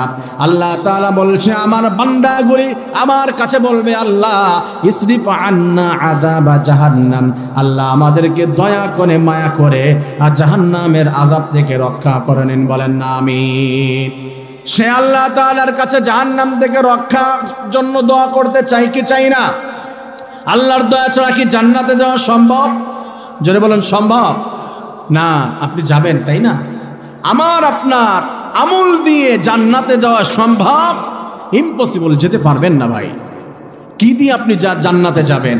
আল্লাহ রাব্বুল আলামিনের আপনি অনেক ইবাদত করেছেন, তাই তো? আমার ইবাদতের ভিতরে লোক দেখানো, আমার এই ইবাদত হাসরের ময়দানে এক ব্যক্তি, আল্লাহ তাআলা তাকে জিজ্ঞাসা করবেন যে তুমি কি আমার দয়ায় জান্নাতে যেতে চাও, নাকি তোমার আমল দিয়ে জান্নাতে যেতে চাও? ওই বেচারা বলবে, আল্লাহ আমি আমার আমল দিয়ে জান্নাতে যেতে চাই। রব্বুল আলামিন বলবেন, আমার আমল, তোমার আমল দিয়ে যদি জান্নাতে যেতে চাও, ঠিক আছে, তোমার হিসাবটা একটু পরে নিব। ওই বান্দা হাসরের ময়দানে মাথার আধা হাত উপরে সূর্য থাকবে, মানুষগুলি ইয়া নাফসি করে চিৎকার মারতে থাকবে। পাশে দাঁড়ানোর মতো কোনো নেতাকে খুঁজে পাওয়া যাবে না। যাবে নাকি? কোনো পীর সাহেবকে পাওয়া যাবে? কোনো ইমাম সাহেবকে পাওয়া যাবে না। ইভেন আপনার মা, আপনার বাবা আপনাকে দেখে পালিয়ে যাবে। ইয়াউমা ইয়াফিরুল মারউ মিন আখি ওয়া উম্মিহি ওয়া আবি ওয়া সাহিবাতিহি ওয়া আখি। আপনার মাকে ডাক দিলে মা বলবে তোমাকে চিনি না, আপনার ভাই বলবে আমি চিনি না। সেদিন আপনার পীর সাহেব আর আপনার নেতার খবর থাকবে নাকি? সম্ভব না। কিন্তু আমাদের দেশে তো অনেক মানুষ আছে বলে যে আমার পীর সাহেব আমাকে জান্নাতে নিয়ে যাবে। কথা বলেন, আছে না? না আপনারা কথা বলেন না কেন? আছে কি নাই? আছে। আপনাদের আর আশপাশে এরকম কোনো ভণ্ডের দরবার আছে নাকি? হ্যাঁ, নাই? সারের পুকুর। এই যে বরেবর দরবার, কি বরেবর দরবার আছে না? কথা বলেন না কেন? তো শয়তানের বিশাল বড় আখড়া। এদের বিরুদ্ধে আমি কথা বলেছিলাম, তার জন্য আমাকে স্টেজ থেকে নামিয়ে নিতে এসেছিল, যে আমাকে মেরে ফেলবে, এই ধরনের হুমকি দিয়েছিল। কিন্তু আলহামদুলিল্লাহ তখন আমাদের এক বড় ভাই একটা প্রোটেকশন দিয়েছে, সেলিম আজাদ ভাই, এবং সাথে ছিল হচ্ছে শহীদুল ইসলাম ভাই, চন্ডা স্ট্যান্ডের শহীদ ভাই, ডানকিনি বাড়ি। তারা আমাকে মেরে ফেলবে এই জন্য যে আমি বলেছিলাম যে মাজার বানানো, সেইখানে সিজদা দেওয়া, ভক্তি দেওয়া, এটাকে জায়েজ আছে? কথা বলে, পীর সাহেবকে সিজদা দেওয়া জায়েজ আছে? আমি এই কথা বলেছিলাম, তাই তাদের গায়ে লেগেছে। তারা পীর সাহেবকে সিজদা দেয়, পীর মাকে সিজদা দেয়, পীর বাবাকে সিজদা দেয়। আবার অনেকে এইখানে মুরিদ থাকতেও পারে, বলছে আপনি দেখছেন নাকি? আমি আপনার গুড়াঘাট সবই জানি। ওইখানে না হোক, যে জায়গায় হোক, এটা কি জায়েজ আছে? এই কথা বলেছিলাম। আমার প্রিয় ভাইয়েরা, আমি বলছি হাসরের ময়দানে আপনার সেই নেতা, আপনার সেই নেত্রী, আপনার পীর সাহেবকে খুঁজে পাওয়া যাবে কিভাবে? How is it possible? এটা কিভাবে সম্ভব? যেখানে হযরত আদম আলাইহিস সালাতু ওয়াস সালাম বলবে ইয়া নাফসি, হযরত শীস আলাইহিস সালাতু ওয়াস সালাম ইয়া নাফসি, হযরত নূহ আলাইহিস সালাতু ওয়াস সালাম ইয়া নাফসি, দাউদ আলাইহিস সালাতু ওয়াস সালাম ইয়া নাফসি, হযরত ইব্রাহিম বলবে ইয়া নাফসি, হযরত ঈসা আলাইহিস সালাতু ওয়াস সালাম ইয়া নাফসি। হায় হায়, আজ আমার কি হবে? কি হবে আজ আমার? চিৎকার মারতে থাকবে। সেদিন আপনার পীর সাহেব আর আপনার নেতা সাহেবকে খুঁজেও পাওয়া যাবে না। আপনি তো তাদের কথা শুনে মানুষের পথ আটকায় দেন, আপনি তো তাদের কথা শুনে মানুষের ঘরে আগুন লাগিয়ে দেন, আরেকজনকে ঘর থেকে বের হতে দেন না। আপনার নেতা সাহেবের কথায় হাসরের ময়দানে এই জবাব না দিয়ে আপনার নেতা সামনের দিকে যেতে পারবে না। আর আপনি যিনি নেতা আছেন, মানুষদের প্রতি জুলুম আর নির্যাতন করছেন, কর্মীদের দিয়ে যেই অত্যাচার মানুষের প্রতি করছেন, এই জবাব দিবেন, তারপরে সামনের দিকে যাবেন। আর কর্মীরা বলবেন যে আল্লাহ, এইগুলা তো আসলে আমরা কেউ করি নাই, আমাদের নেতা সাহেব বলেছে তাই আমরা করেছি। আল্লাহ তাআলা বলবে ওয়াকালাল্লাযীনা কাফারু লা তা'তাদিরুল ইয়াওম, কোন ওজোর চলবে না আজকে। তোমার নেতাকে জিজ্ঞাসা করো তো নেতা কি বলে। নেতা সাহেব বলবে যে আল্লাহ, আমি তাদেরকে তো কোরআন দিয়ে ডাকি নাই, সাধারণভাবে ডেকেছিলাম যে পদ দিব, চেয়ার দিব, টাকা দিব, এই এরিয়ার চাঁদা খাওয়ার জন্য সুযোগ করে দিব, এই কথা বলে ডাক দিয়েছিলাম। সুর করে আমার দলে এসে গিয়েছিল। আজ আমি তাদেরকে উপকার ক্ষতি কিছুই করতে পারবো না, আমাকে এখন দোষ দিয়ে কোনো লাভ হবে না। আমার প্রিয় ভাইয়ারা, বলুন তো এই কথাগুলো নিজের থেকে বলছি নাকি কোরআন থেকে বলছি? বলুন তো কোথা থেকে বলছি? আপনাদের সন্দেহ হতে পারে যে হুজুর কোরআন থেকে কোথায়? কুরআনুল কারীমের সূরা ইব্রাহিমের ভিতরে 13 নম্বর পারা 17 নম্বর পৃষ্ঠা খুলে দেখবেন, 4-5 নম্বর লাইনের পর থেকে ডিটেলস আল্লাহ তাআলা এই বিষয়টি বলে দিয়েছে। আমার প্রিয়, মন খারাপ করছে? নেতাদের কথা বললে মন খারাপ হয়? রাজনৈতিক ইস্যু চলে আসলো। রাজনীতি কোরআনে আছে না নাই বলুন তো? কি না, কি মনে হয় আপনাদের? কারো কি মনে হয় যে কোরআনে রাজনীতি নাই? কোরআনের বাহিরে কোনো রাজনীতি হতে পারে না। কোরআনের বাহিরে রাজনীতি কাকে বলে? এখন অনেকে মন খারাপ করবেন মনে হয়। রাজনীতি হচ্ছে রাজার নীতি না, রাজকীয় নীতিমালা। রাজাধিরাজ, সমস্ত রাজার রাজাকে বলেন।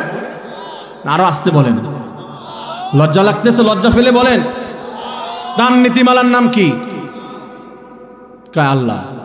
তার নীতিমালার নাম কি? এটা কি? এটা কি? সমাজ কিভাবে চলবে ডিটেলস প্রত্যেকটি বিষয় আছে না নাই? এটা তাহলে এই নীতিমালার বাহিরে আর কোন সুন্দর নীতিমালা হতে পারে? এই রাজার নীতিমালা হচ্ছে কোরআন। এই কোরআনই হচ্ছে সব থেকে বড় রাজনৈতিক গ্রন্থ। কোরআনের বাইরে, ইসলামের বাইরে সুস্থ সুন্দর কোন রাজনীতি সমাজে আর হতে পারে না। কথা ঠিক কি ঠিক না? মন খারাপ করছেন প্রিয় ভাইয়েরা?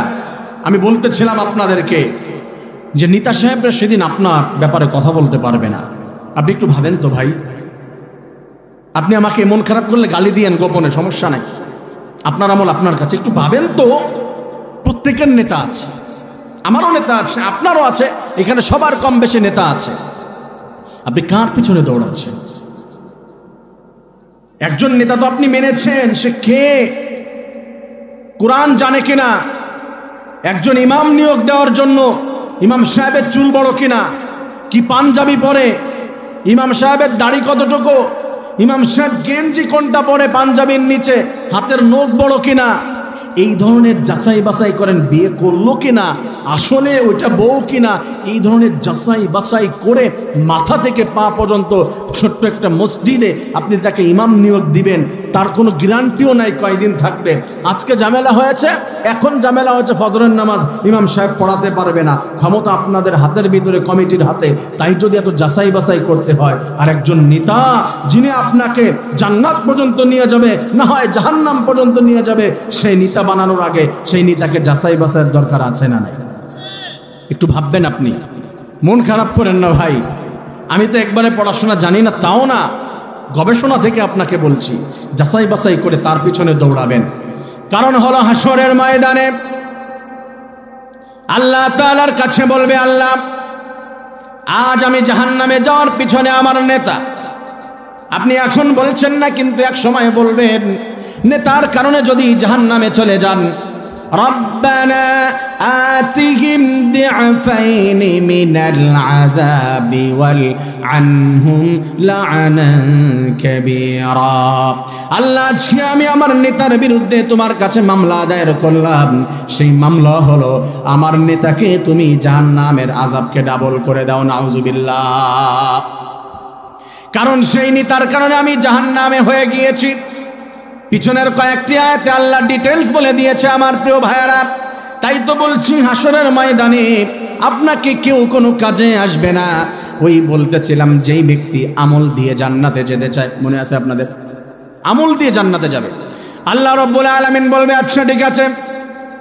ওই বেচারা হাঁটতে হাঁটতে সামনের দিকে চলে গেল, মানুষ চিৎকার মারতেছে পানির জন্য, এত গরমের ভিতরে থাকা যায় না। দেখে যে একজন পানি হাতে নিয়ে ঘুরে বেড়াচ্ছে। কারো পানি লাগবে নাকি? বলে হ্যাঁ পানি লাগবে, বুক শুকিয়ে যাচ্ছে, ভাই আমাকে একটু পানি দাও। বলছে পানি তো ফ্রি ফ্রি দেওয়া যাবে না, কি হলে তাহলে আমাকে পানি দিবে? তখন সে বলবে, পানি তোমাকে দিতে পারি, কত বছর তুমি আমল করেছো বলো? আমি তো দীর্ঘ 40 বছর পর্যন্ত আমল করেছি। এক গ্লাস পানি নিতে হলে আমাকে 20 বছরের আমল দিতে হবে।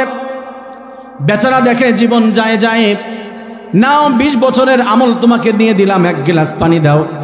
পানি পান করে তারপরে সামনের দিকে যাবে। কিছুক্ষণ পরে আবার তৃষ্ণায় বুক ফেটে যাওয়ার উপক্রম, দেখে যে পানি কোথাও পাওয়া যায় কিনা, যেহেতু একজনের কাছ থেকে পানি খেয়েছিলাম। আবার সামনের দিকে যেতে যেতে দেখে আরেকজন ডাকতেছে, পানি নেবে নাকি পানি? বলছে আমাকে একটু পানি দাও। আমাকে বিনিময় কত টাকা দিবে? কয় এখানে তো টাকা নাই, আমল আছে। কত আমল দিতে পারবে? 20 বছরের আমল আছে। এক গ্লাস পানি নিতে হলে 20 বছরের আমল দিতে হবে। আমল 20 বছরের দিয়ে দিবে, পানি পান করে তারপরে এখন আর তার কাছে আমল আছে নাকি?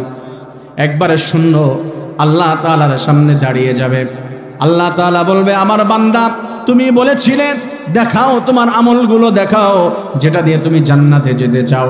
তখন মন খারাপ করে চোখের পানি ছেড়ে দিয়ে কান্না করবে আর বলবে, আল্লাহ আজ তোমার সামনে কোনো আমল নিয়ে আসতে পারলাম না। একটু আগে তুমি না বললা যে তোমার কাছে আমল আছে, আমল দিয়ে জান্নাতে যেতে চাও? আল্লাহ আমল 40 বছরের ছিল, কিন্তু আমার তৃষ্ণায় বুক ফেটে যাওয়ার মতো অবস্থা। আমি সেইখানে 2 বার 20 বছরের আমল দিয়ে 1 গিলাস পানি, আর 20 বছরের আমল দিয়ে 1 গিলাস পানি, 2 গিলাস পানি পান করে ফেলেছি। আল্লাহ আমার কাছে আর তো কোনো আমল নাই। আল্লাহ রাব্বুল আলামিন বলবে, আমার বান্দা শোনো, তুমি যদি মাত্র 2 গিলাস পানির কাছে হাসরের ময়দানে তোমার 40 বছরের আমল বিক্রি করে দিতে পারো, 2 গিলাস পানির দাম হলো 40 বছরের আমল। তুমি এখন হিসাব করো তো, দুনিয়ার মধ্যে 70 বছরের জিন্দেগি পেয়েছিলা, এই 70 বছরে তুমি কত হাজার গিলাস পানি পান করেছো, কত অক্সিজেন তুমি পান করেছো, গ্রহণ করেছো কত অক্সিজেন। আমার সূর্য প্রত্যেক দিন তোমাকে কত সূর্যের তাপ দিয়েছিল, আমার চন্দ্র তোমাকে আলো দিয়েছিল, এই মাটি তোমাকে ফসল দিয়েছিল, ওই আসমান তোমাকে বৃষ্টি দিয়েছিল। এভাবে যদি আমি তোমাকে হিসাব করি, তুমি কি আগাতে পারবে? জান্নাতে যেতে পারবে? চিৎকার মেরে বলবে যে আল্লাহ, তুমি যদি আমাকে ক্ষমা করে না দাও, আমাকে মাফ করে জান্নাত না দাও, দয়া না করো, আমি জান্নাতে যেতে পারবো না। আমার আমল দিয়ে জান্নাতে যাওয়া সম্ভব? আমার প্রিয় ভাইয়েরা, তাহলে আপনি বলুন তো, আপনার আমার আমল দিয়ে কি জান্নাতে যাওয়া যাবে? রব্বুল আলামিন যদি দয়া না করে জান্নাতে যাওয়া যাবে? এই জন্য জান্নাতের জন্য একমাত্র একজনের কাছে দোয়া হবে, তার নাম কি? জোরে বলেন। জাহান্নাম থেকে মুক্তি চাইতে হবে। কোন পীরের দরবার থেকে জাহান্নাম থেকে মুক্তি হবে না। পীর সাহেব নিজেকে নিয়ে তো নিজের টানাটানি, আপনাকে কেমন করে জাহান্নাম থেকে মুক্তি দান করবে? আমার প্রিয় ভাইয়েরা, হাসরের ময়দানে কয়েক গ্রুপের মানুষ সবথেকে বেশি বিপদে পড়ে যাবে। তার মধ্যে এক গ্রুপ হলো পীর আর মুরিদ, ভণ্ড পীর আর ভণ্ড মুরিদ। কারণ তারা মানুষকে শিরিক করেছিল। এই জন্য আল্লাহ তাদের দিকে তাকাবেন না। রাসূল কারীম সাল্লাল্লাহু আলাইহি ওয়াসাল্লাম বলেছেন, আল্লাহ হাসরের ময়দানে সব অপরাধীদেরকে হয়তো ক্ষমা করে দিতে পারে, কিন্তু এক প্রকারের অপরাধীকে ক্ষমা করবেন না।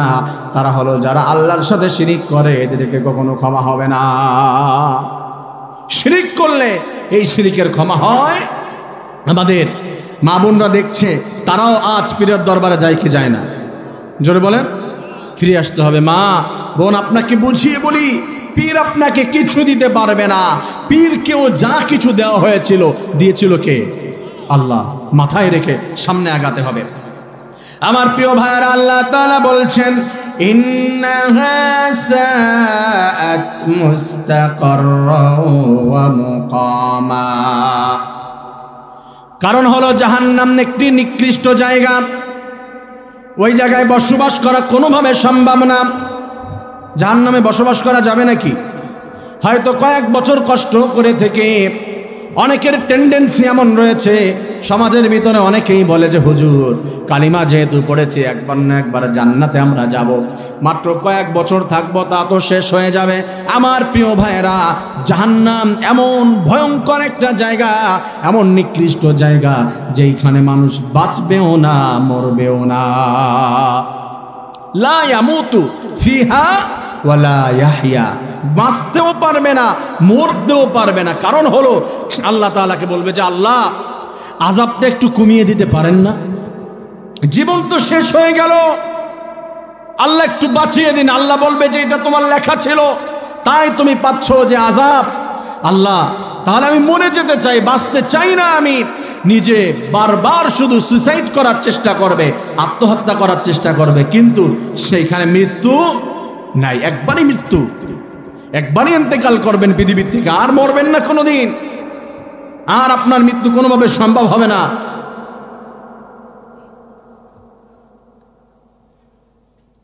কারণ আল্লাহ তাআলা বলে দিয়েছেন যে সেইখানে বাঁচতেও পারবে না, মরতেও পারবে না। প্রিয় ভাইয়েরা, জাহান্নামের ভয়াবহ সম্পর্কে আমাদের ধারণা আছে না নাই? অনেক ধারণা আছে। আমি আপনাদেরকে ছোট্ট একটা ধারণা দেই, বৈজ্ঞানিক একটা গবেষণা আপনাদেরকে একটু বুঝাই। আপনারা জাহান্নামের ভিতরে খাদ্যের ব্যবস্থা আছে না নাই? বলুন তো, কি মনে হয়? হ্যাঁ, কথা বলেন, সবাই বলেন আছে। তাহলে তো ঝামেলাই নেই, খাবারের ব্যবস্থা তো আছে, খেয়ে নিব, মন ভরে খাবো, একটু পেটাইলে কি হয়েছে, তাই নাকি? আহারে খাবার, আপনারা এই যে চা খান, একটা পানি কতটুকু জাল দেওয়া হলে পানি ফুটতে শুরু করে বলতে পারবেন? 100 ডিগ্রি যাওয়া লাগে না, তার আগেই পানি ফুটতে শুরু করে দেয়। 100 ডিগ্রি পার হলে পানি বাষ্প হয়ে উড়ে চলে যায়। দেখেন না, পানি গরম দিলে উপর দিয়ে ধোঁয়া ওড়ে, ওই ধোঁয়াতে পানি বেশি জাল হয়ে গেলে আস্তে আস্তে বাড়ে না কমে? কমে যায় না, ওই যে বাষ্প হয়ে উড়ে চলে যায়। তো 100 ডিগ্রি পানি যদি আমি ঢকঢক করে খেয়ে ফেলি, এমন কি হবে যে আমার নাড়ি ভুড়ি একবারে জ্বলে পড়ে পিছনের রাস্তা দিয়ে বের হবে? না, হবে না। 100 ডিগ্রি পানিতে এটা হবে না, জিহ্বা পুড়ে যাবে, আপনার ফুসকা উঠে যাবে ঠোঁটের ভিতরে। কিন্তু জাহান্নামের পানি আছে জাহান্নামে, পানি যখন তাকে দেওয়া হবে, পানি মুখে নেওয়ার সঙ্গে সঙ্গে চিৎকার মারবে। অনেক বড় আলোচনা, বারবার রিকোয়েস্ট আল্লাহর কাছে শুধু পাঠাচ্ছে যে আল্লাহ আমাদের জন্য কোনো বাজেট নাই? আল্লাহ বলবে হ্যাঁ বাজেট আছে, নিয়ে দাও। আল্লাহ পানি খেতে চাই, কারণ শেষ হয়ে গেলাম। আল্লাহ বলবে যে না, ওই যে পানি খাও। ফেরেশতাদের মাধ্যমে পানি মুখের ভিতরে দিবে, সঙ্গে সঙ্গে নাড়ি ভুড়ি পুড়ে পিছনের রাস্তা দিয়ে বের হয়ে যাবে। বলবে আল্লাহ ঠান্ডা পানি খেতে চাই। আল্লাহ তাআলা বলবে যাচ্ছে ঠান্ডার ব্যবস্থা আছে। একটা পানিকে আপনি যদি বরফে আনতে চান, তাপমাত্রা কমাতে কমাতে জিরোতে যখন নিয়ে আসবেন, মাইনাস ডিগ্রিতে বেশি যাওয়া লাগবে না, পানি দেখবেন বরফ হয়ে গেছে। এই পানিটি এখন প্রায় মনে করেন যে 12, 13, 15 ডিগ্রি আছে। এটা কমাতে কমাতে যখন জিরোতে নিয়ে যাব, এটা বরফ হয়ে যাবে। ওই বরফ কি খাওয়া যায়? বরফ চাবাতে হয়, গিলা যায় না।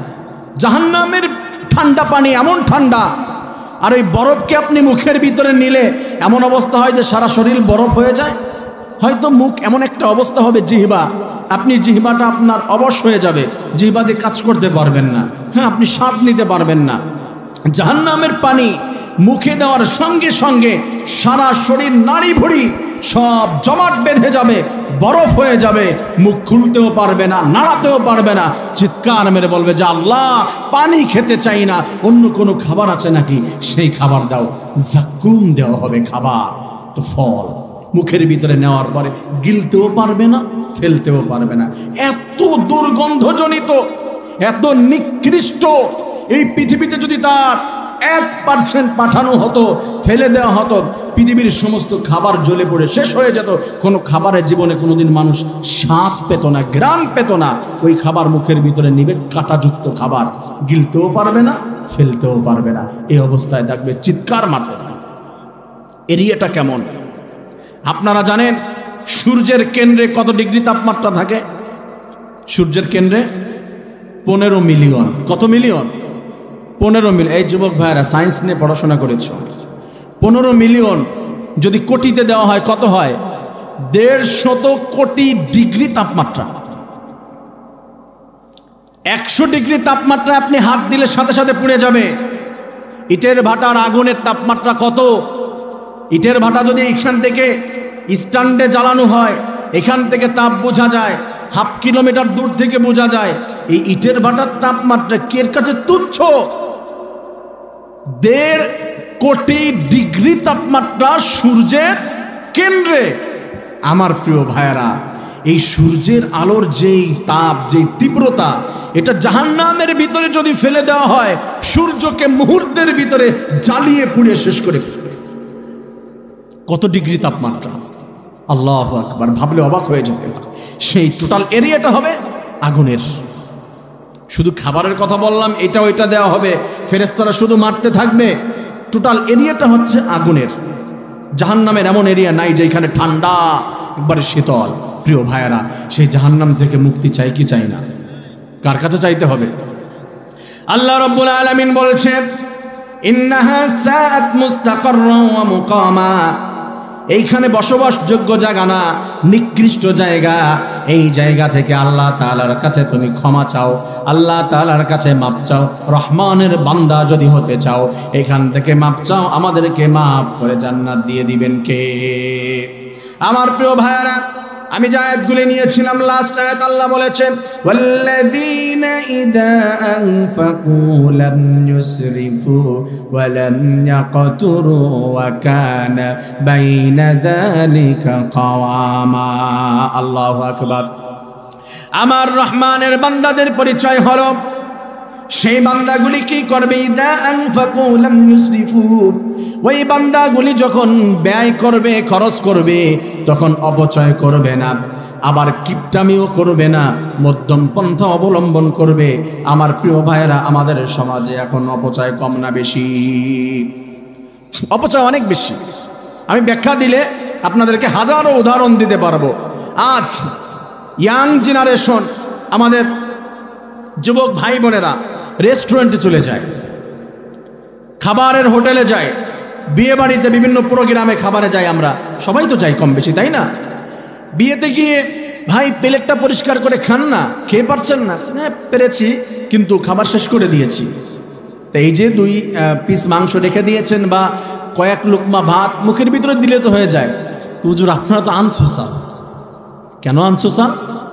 অসামাজিক, আপনারা বুঝেন না। খাবারে যদি কিছু অংশ না রেখে দেয় প্লেটে, এটা কি সামাজিকতা রক্ষা হয়? আছে না নাই? কথা বলে না? রেস্টুরেন্টে খাবার সব খায় না, একটু রেখে আসে, কারণ এটা ভদ্রতা, এটা নাকি সামাজিকতা। এটা হচ্ছে সব থেকে অভদ্রতা, অসামাজিকতা, সব থেকে ন্যাস্টিক, খারাপ, সুন্নাত বিরোধী কাজ। কথা বলেন ঠিক কিনা? আর আমরা যখন হোটেলের ভিতরে প্রোগ্রামে বিভিন্ন জায়গায় খাবার পুরোটা খেয়ে আসি, তখন বলে যে হুজুররা আনসোসাল, তারা অসামাজিক, তারা বুঝে না, পুরোটা খেয়ে আসে। আমরাই সামাজিক। বিজ্ঞান কি বলেছে? বিজ্ঞান বলেছে খাবারের নিচে 30% উপকারিতা থাকে, ভিটামিন জমা হয়ে যায় ওইখানে। যখন চেটে চুটে পুরোটা খায়, খাবার হজম হওয়ার ব্যাপারে সব থেকে বেশি কাজ করে লাস্টের অংশগুলি, এটার ভিতরে উপকারিতা বেশি থাকে। এই নিদর্শন এবং এই বিষয়ে ডিরেকশন কে দিয়েছে? আজ বিজ্ঞান প্রমাণ করেছে। আর আপনি রেখে আসলেন ওই খাবারের অংশটুকু, ওই মাংস বা ওই সবজি, ওই ভাত যদি হাসরের ময়দানে আপনাকে বলে যে আমি কি অপরাধ করেছিলাম, তুমি আমাকে কেন খাইলা না, রেখে আসলা কেন? ওটা তো আর অন্য কেউ খাবে না, ওটা তো ফেলে দিবে। এটা আপনার অপচয়। এটা অপচয় করে সমাজে আমরা অনেক সময়। আজ থেকে রেস্টুরেন্টে বা বিভিন্ন বিবাহে, বিভিন্ন জায়গায় কোনো সময় খাবারে বেশি অংশ যা থাকবে যতটুকু পারবো খেয়ে নিব, কেউ আর আমরা অতিরিক্ত অংশ রেখে আসবো? সবাই সম্পূর্ণ খাইতে চেষ্টা করবো কি করবো না? ইনশাআল্লাহ। সামাজিকতা শিখায়েন না। ইসলামের বাহিরে কখনো সামাজিকতা হতে পারে না। ইসলামের ভিতরে সব থেকে বড় সামাজিকতা। সামাজিকতা শব্দের অর্থটা কি বলা হয়? এদিকে ব্যাখ্যায় গেলে আরো বেশি ব্যাখ্যার দিকে চলে যাবে।